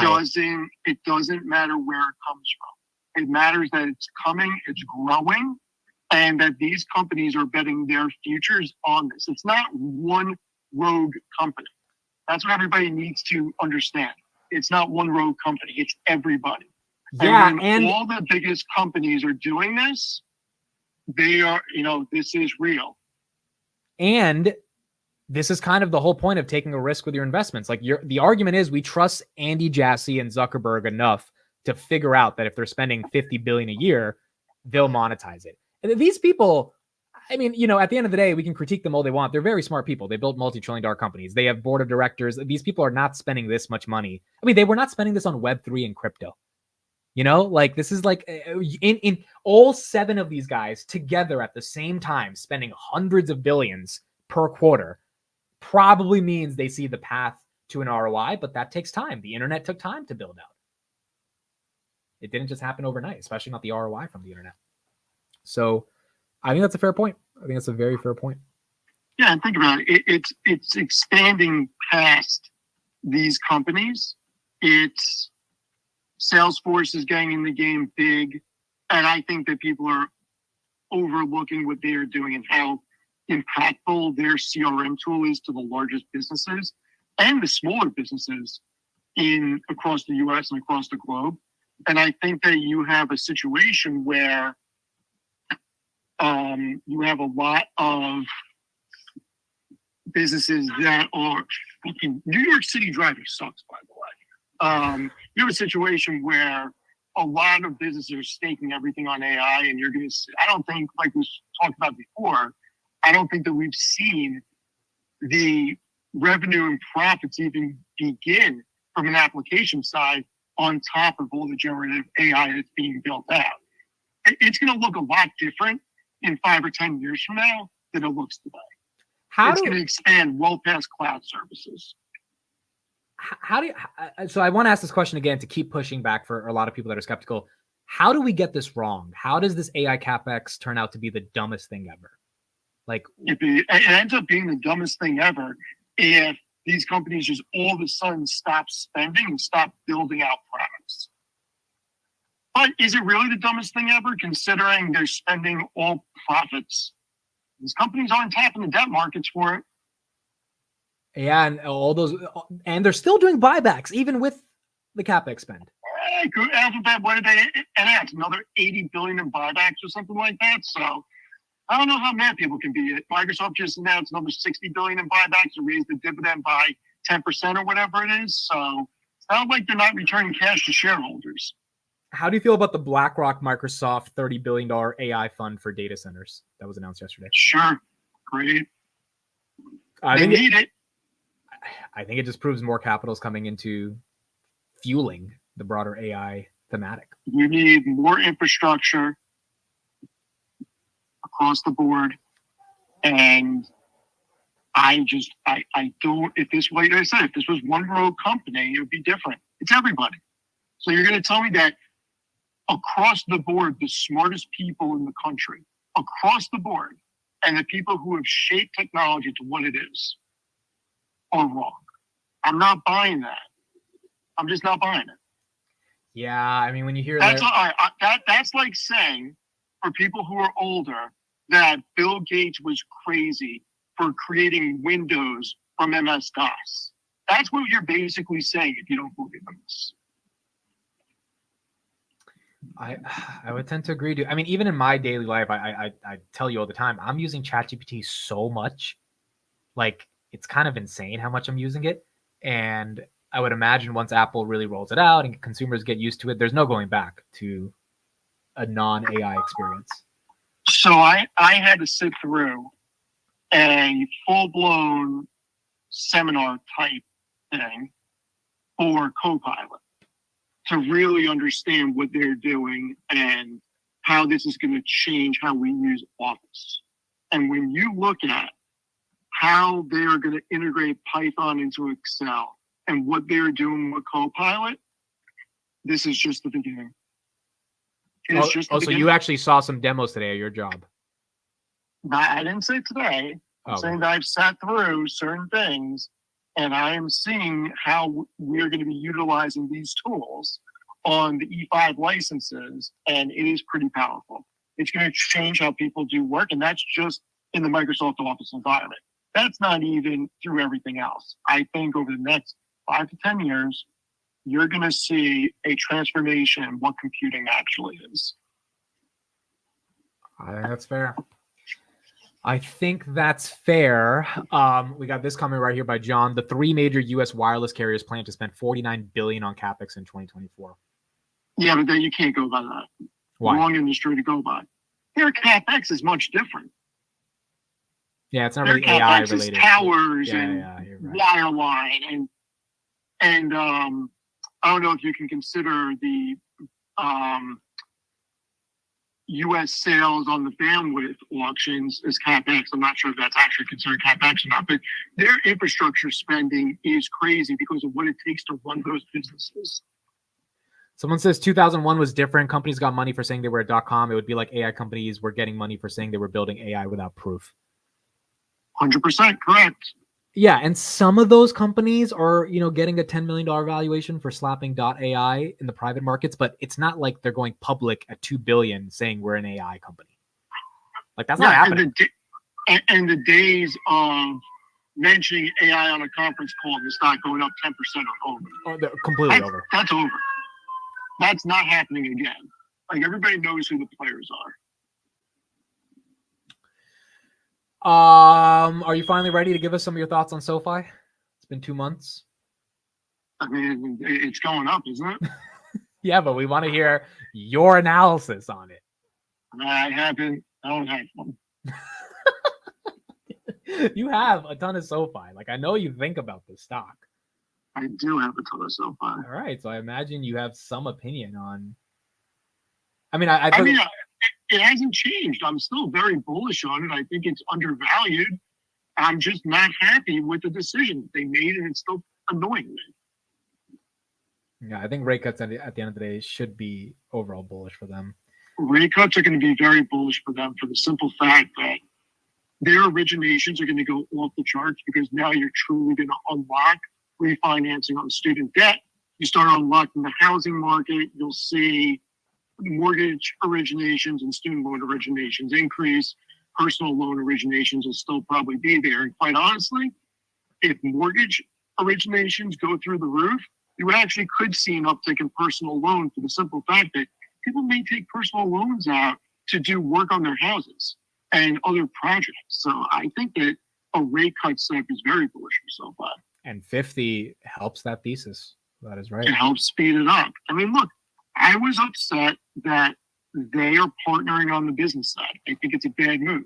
I do not work for them, and I have to trust that Noto knows much better than me. And I would say to him, I think that you're wrong, but you're probably right because you've gamed it out more than I have. And you're smarter in this area. No question about it. He knows what he's doing. The problem is, when I think about where they say they want to get to, you want to be a top 10 financial institution. I start looking at the top 10 financial institutions. I don't see them farming out their business side for business checking and business banking. That's the problem that I have. It goes against the narrative of what they said that they want to become. And when I think about the segues into it, and obviously I'm not running the business, but if I was, I would have wanted to do that organically in-house and then make the pitch of building the wealth management business, and then trying to get my hooks into being the sponsor for 401k and 403b programs for the business banking clients, build our own mutual funds, get the management fee of 0.04% or 0.03% you want to compete with State Street and Vanguard on the actual funds, but also get the management fee for being the custodian for the plans. And you could create a holistic approach to business banking, from lending to banking to sponsorship for 401ks and 403bs. But I'm not running the business. Seems like you have some thoughts on this. I'm happy we finally got your thoughts. So there you go. Yeah, I got some thoughts on it. Do you like Google at 160? Love it. Don't like it. Love it. Why? Look at the valuation. 20 times next year's earnings is, yeah? It's trading like a value company. Most people think Coca-Cola and Pepsi are value companies. It's trading where they trade. Coca-Cola may actually be more expensive on a forward PE basis than Alphabet is right now. If Alphabet It is. Coca-Cola's at 25. Google's at 21. Yeah. Yeah. So Coca-Cola makes like $9 billion a year, $10 billion a year in profit. So Alphabet makes 7 times that? No, let me tell you right now, Alphabet makes in net income around 70 or so. I will tell you right now, they make. Yep, you're no, you're right. 72 billion. Yeah, 72, and Coca-Cola is either 9 or 11, something like that. In trailing 12. All right. Palantir up 115% year to date. I'm not complaining, but I'm getting worried. Why are you getting worried? Because my options are going to be underwater tomorrow. Do you think the valuation is justified here? I think that Palantir is one of those companies that never has to trade like a valuation that makes sense to anybody except for the market. Why? Because there's been, look, NVIDIA didn't make sense for a while. NVIDIA makes sense now. Tesla still doesn't make sense if you want to look at profitability metrics. There's companies that never necessarily trade at what people traditionally want to value companies at. Palantir could be one of those companies. I think it's already one of those companies. There's no law that says it has to trade at 20 times or 30 times earnings. It's going to trade where people are willing to buy it at, and people are still willing to buy it. And look, they got a lot of progress that's going to come through. You look at some of the potential they got in the next couple of earnings reports, wait 3 quarters from now, and let's see how impactful that net dollar retention on all the new contracts is. That isn't priced in yet. I'm telling you, the numbers are going to keep going up, I think. I think you're right. I think we're going to get a 40% to 50% growth quarter in 2025. I don't know when. There's going to be something. There's going to be some type of event. I wouldn't be surprised if it takes this stock to like 50 or 60 and then it retraces $20 a share. But I wouldn't be surprised if they get a pop up some big growth number because they're only getting bigger. And look, you know better than anybody because you actually go to the conferences. So, I mean, when you go to conferences and you're talking with all the clients, I don't want you to say anything, but unless you feel comfortable. But none of these clients are leaving Palantir, and they're only spending more money, and we know that because the net dollar retention is over 100%. Yeah, I have so 5 more customer interviews that I'm going to be posting soon. All of them, they can't get enough. So if you keep adding customers and you keep having net dollar retention over 100%, that means your previous customers are spending more money, and it is more likely than a year from now, the clients that you signed on are going to be spending more money. And we're just getting started. I mean, the fact that they just brought AT&T on as a customer, I mean, I'm telling you, they're still in their infancy, as crazy as that sounds. All right, last question for you. Arun says, can you ask Steve where you see NVIDIA by the end of the year? I don't know. I don't know. Do you think kind of back to that 125 level is possible in the year? No, I think it's inexpensive here when you look at a forward basis. For the amount of growth that they're going to give you and their profitability. I mean, their net income level is like 52%. If they keep growing at this rate, I mean, they went from doing what, 12 billion a quarter to 30 billion a quarter in revenue. I mean, it's crazy. They This is a 3x their net income, dude. Like 6 to 18 billion. Right? It's like it's crazy. insane. It is crazy. Yeah, I would agree. All right. I mean, I'm getting more excited about NVIDIA as well. I want to sell some puts to get into the position, but I want to see when I get a good opportunity by the market. But yeah, I mean, agree. look, NVIDIA is one of those companies I'm just going to continue buying every month because I don't have a full position and I don't know if it's going to go up or down. And I'm just going to keep buying. And eventually I'll have a full position. I'm not going to be mad that it cost basis. That's fair. All right, Steve, we got 50. We got 50. Now, I think, one of these days when you're free, we should meet up with with our mutual friend Rick. And I don't have a mutual friend anymore. No. He told me he knows a lot about you actually. For some Does not. He was like, "Hey, do you know this guy named Steve Ferrillo?" I was like, "Yeah." He's like, "Me and Steve go to establishments all the time." I was like, "Interesting." I did not know. So, Steve. You know that is incorrect. Don't embellish. That is incorrect. We'll see. I'm just saying, all three of us should definitely hang out one day. But that's not what you said. What did I say? You said that we already did hang out. Oh no, we haven't hung out yet. So I'm saying we should go hang out. I just want to set the record straight. Oh no, of course you've never met Rick. Okay. I've never met Rick either. I was on the phone with Rick last night, and Rick was telling me about how he knows you. I've never met Rick. I know, and he was like, "Hey, I know this guy named Steve. I've never met him, but I know him, and maybe all three of us should meet up one day." Okay. And so I said, "You know what? I'll ask Steve, and if he's down to meet." So, are you down to meet up with me and Rick? Did you see SL Green? I did see SL Green. Can you talk a little bit about this? Forget Rick. SL Green, dude. I think the chat has to give you some props right now. You've been on my channel for about a year and a half saying buy this damn thing. Well, you haven't said buy, but you've said you are buying at $19. It's at 72, 3x in a year. Why has SL Green done so well? Because people are listening to fear mongering when they should be paying attention to common sense and numbers. I mean, look, it was easier for me because I'm in the city all the time. And first of all, what is SL Green for those that don't know? So they are a REIT that specializes in New York City commercial real estate. They are only in New York City and they own many of the trophy assets in New York City. And when you look, so when they went down after COVID, they got back up to around 80 or 85, and then they sold off, and then the regional banking happened, and everybody was worried about commercial real estate, specifically office.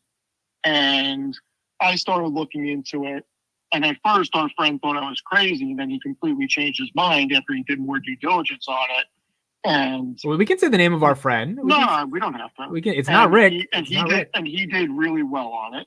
And the bottom line is you got to look at, are these companies seeing their leasing activity decrease or increase?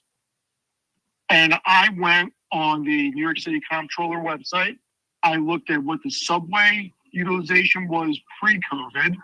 I looked at what the subway utilization was in 2022. And then I took into account that many businesses had a hybrid work schedule. And when you did the very easy math, accounting for a 3-day work week, it showed that there was roughly the same amount of usage on the subways. So if there's the same amount of usage on the subways, given that it's a hybrid work environment at that time, and SL Green is saying that their leasing rates were around 90%, and their book value at the time was around 62 or 63. And the stock was at 18. It doesn't make it that hard to get behind buying it, in my opinion. And at the time, you're getting a 12 or 13% dividend. Do you like SL Green at 72 or NVIDIA at 113 more? NVIDIA at 113 more. Because at that point, you got to look at it. What has the more potential to double at that point? So is NVIDIA at 125 to 130, depending on wherever it closed today? I'm sorry, 225 to 230 more realistic than SL Green getting to 145 to 150. I think NVIDIA has more potential to double than SL Green from here. Yeah, I would say But so. that doesn't mean that SL Green can't keep going up. Yeah, and what I like so much about this story is that this was March 2023, world was ending, bank collapse, Silicon Valley, and you're talking about like looking at the rates of people on subways. Like you did a real hardcore DD to find SL Green and justify that it was undervalued, and that's what investing is about, especially if you're going to pick an individual stock. You really got to go through the hard work of figuring out, hey, is this below its tangible book value in a way that's meaningful enough to be asymmetric? And that's what we had. Steve, I have one final question for you. You're coming in broken up. Hold on. That's New York service. You probably didn't even hear what I just said. Yeah, he definitely didn't hear what I said. Okay, last question I'm going to ask to Steve. Okay, here we go. You hear me? Now I can hear you, yeah. Okay, I was just saying that you did a lot of due diligence to find SL Green in a time where it was very hard, and that's the fun of stocks, right? Oh no, it's the fun of it. People thought I was crazy, and Well, did you feel crazy buying it at $20? No, because you couldn't convince me that everybody was leaving New York. You could not convince me of it. You still can't convince me of it. And look, I see what's going on in the city every day. I see what's going on, and it's just. Wait, so why do you think it was so heavily undervalued? Like 60 tangible book trading at 20. Do you think that was just irrational? I think that people got worried about the businesses that left New York to go to Texas and Florida and other states that had lower tax rates. I mean, those businesses would have probably left anyway. There's just too many people that live in New York City for businesses to completely move out. And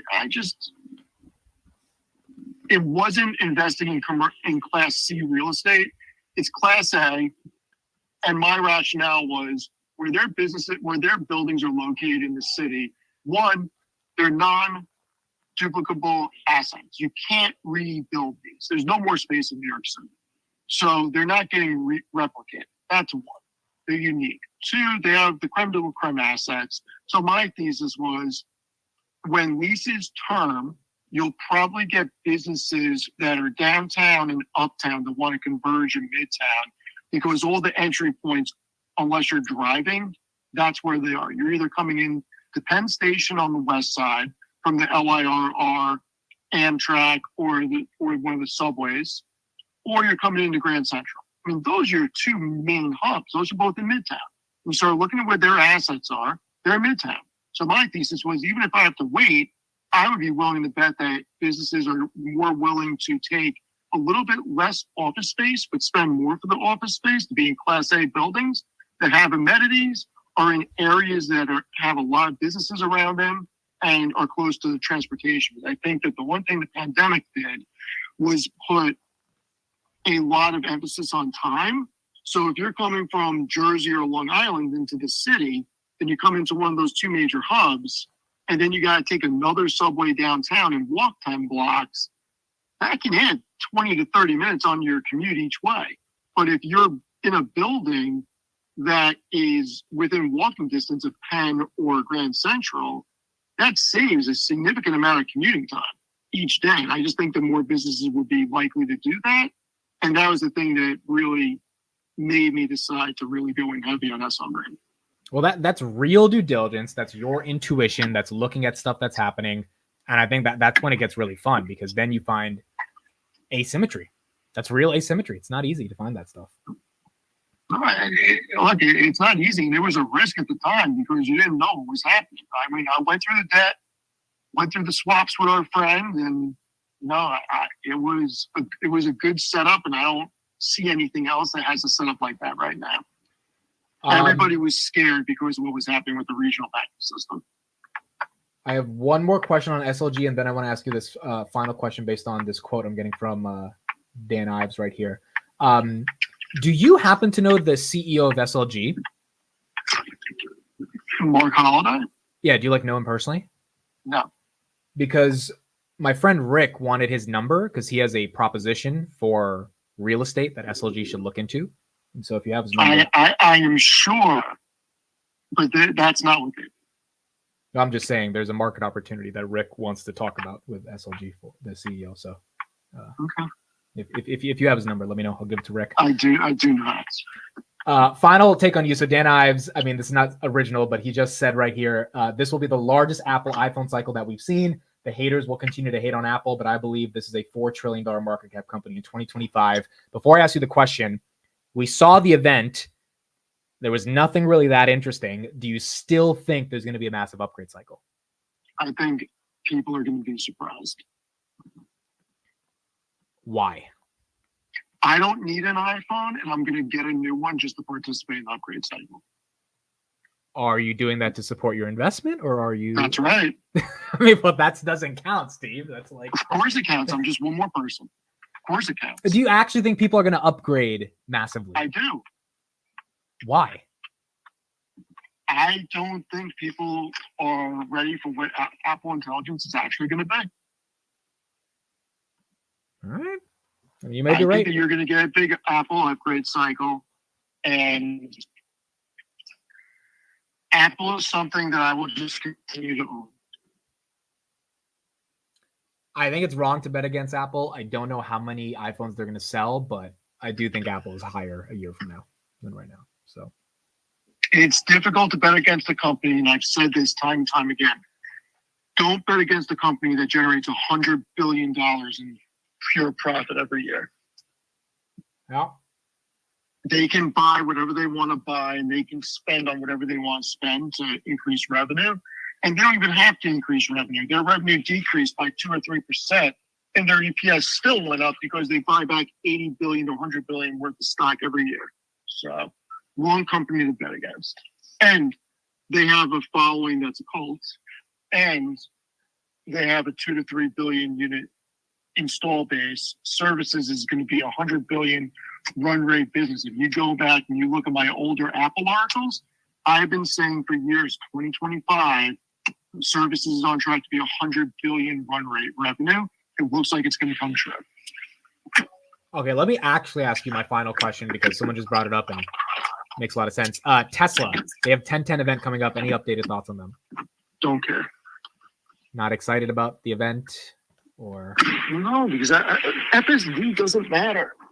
Well, to you, you're on an island there. It matters to a lot of people, but until you can use it in a major city, it doesn't matter.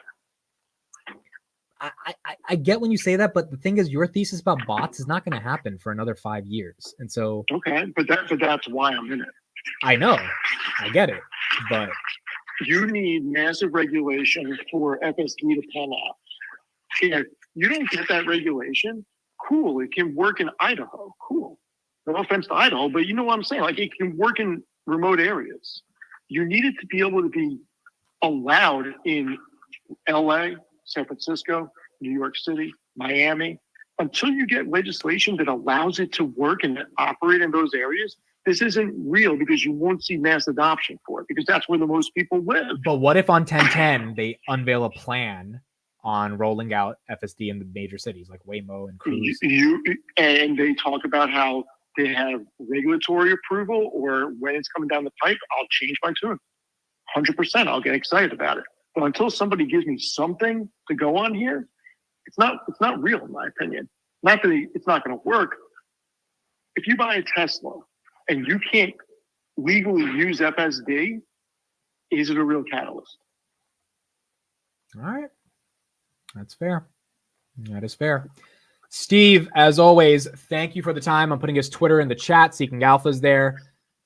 Thank you for giving us your take, and I'll talk to you soon. All right. I'll talk to you later. All right, Steve. Thank you. Okay, bye. Bye. All right. There you go, folks. We got Steve's thoughts on 50. He thought we should have done 50 Apparently, he thought it was going to be 50. I thought it could have been 50, but I said it would be 25. Ended up being 50. And now we got to see how the market reacts to that. Based upon what we looked up during the JPOW speech about when high yield savings accounts and money market funds will decrease their rates in terms of like the return you get on cash, I imagine that's going to happen pretty soon. And so we're going to start to see, I guess, the market react to that as well. Palantir is up about 1/3% after hours. Robinhood is up 0.61%. I think someone said in the chat, Robinhood already reduced their UK rates to 4.5. I don't know if that's fully correct yet. But if that's the case, then I imagine the United States rates are going to come down pretty quickly as well. And I would imagine it's for SoFi, for high yield savings accounts, for Capital One, all these companies are going to start lowering rates soon. So we better start getting ready for not 5% APY or 5.5%, but maybe 4.75, 4.8, maybe 4.5. And that'll be the new world we live in. And we'll see if that has any impact on the equity markets. Meta right here up about 0.2 after the bell. Amazon's up a little bit. Apple 0.3. S&P 500 ended red on the day. We are slightly green after hours. IWM also ended slightly green, now slightly green as well after hours.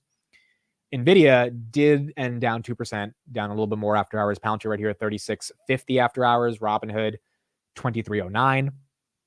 S&P 500 at 562.12. And then you got Palantir right here at 36.50 after the bell. Seeing reports, Hood is telling depositors their rates are down to 4.5%. Yeah. In the UK, right? Yeah, I would imagine. Oh, Robinhood emailed me already. George, are you in the UK? Is that why you're getting that? You received an information from, okay, Ramu as well. All right, so the UK is down to 4.5. You know, there's two scenarios here. I think Robinhood could wait before they do it in the US because the US is way bigger for them in terms of business and they might want to like not do it as quick. Or I'll be getting an email pretty soon and Robinhood says, hey, Amit, you're going to have to get 4.5% now. So it seems like that might happen. Another thing that happened, you know, it was very interesting. A couple people were talking about this yesterday on Twitter as well. The SEC had a court case today on how many ticks a stock can move up or down. Like if it's at like 3602, 3603. And apparently the SEC lowered the amount or raised the amount of ticks that stocks can go up by today, if I'm not wrong. Yeah, 5 hours ago. The SEC today adopted amendments to certain rules and regulations to adopt an additional minimum pricing increment or tick size for the quoting of certain stocks to reduce the access fee caps for protected quotations of trading centers and increase the transparency of exchange.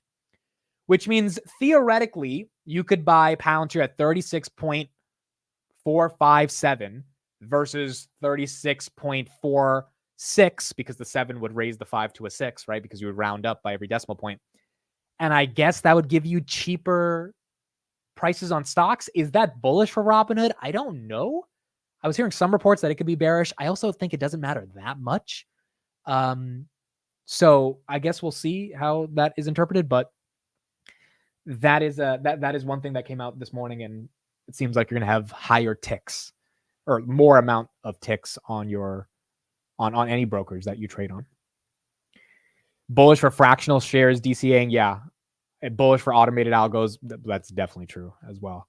You know, the average person on Robinhood, if they're buying a stock at 36.50, I don't think they care that much if it's at 36.49 or 36.51, right? More sophisticated people care about 36.49347, but yeah, I don't know if it's going to have that big of an impact. But I guess, you know, for people that care, then they'll be able to use it. Eric just says, I got 12.5, downloading it right now. I have hardware 3, so exciting. The amount of people that have been talking about how magical 12.5 is, especially on Twitter, is a lot. I mean, a lot of people are coming out and saying, and that's another reason I'm getting more bullish for Tesla is like, if they just unveil a plan on 10/10, if Elon just says, hey, it's going to start this city, this time, then we're going to go to this city, we're going to work with the government. Maybe Trump gets elected and Elon just makes a call to Trump and says, hey, get the regulation. Like, I don't know how that plays out, but it seems like the tech is good enough and now they just need to get it rolled out. And if they do, then I think we should start to see the ramp up. We had Deutsche Bank come out last week and they said Tesla's our top pick, $295 target. We think it's the most undervalued AI company. Dan Ives feels the same as well. So now 10/10 just has to live up to what they've been talking about. All right. I think that's